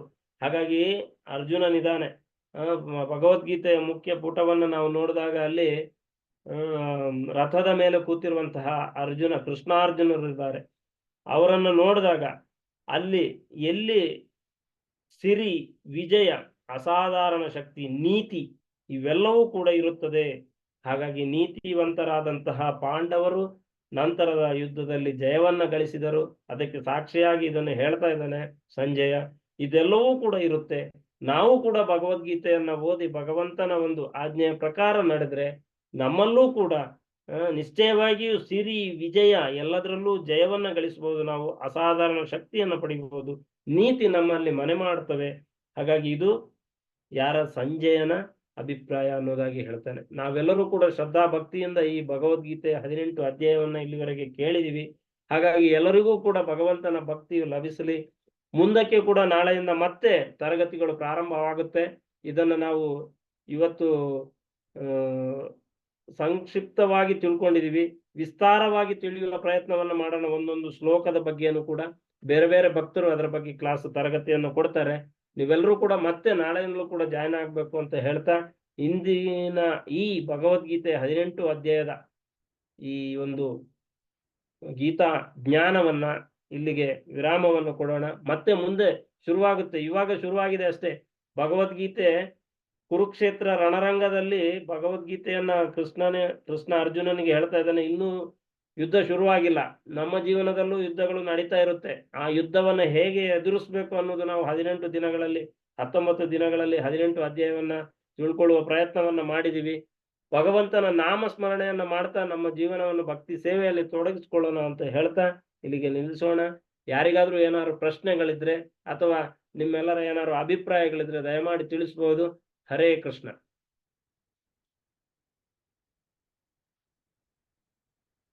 ಹರೇ ಕೃಷ್ಣ. ವಾಂಛಾ ಕಲ್ಪತರುಭ್ಯಸ್ಯ कृपा सिंधु बेवच पतितानां पावनेभ्यो वैष्णवेभ्यो नमो नमः। अनंत कोटि वैष्णव वृंद की जय।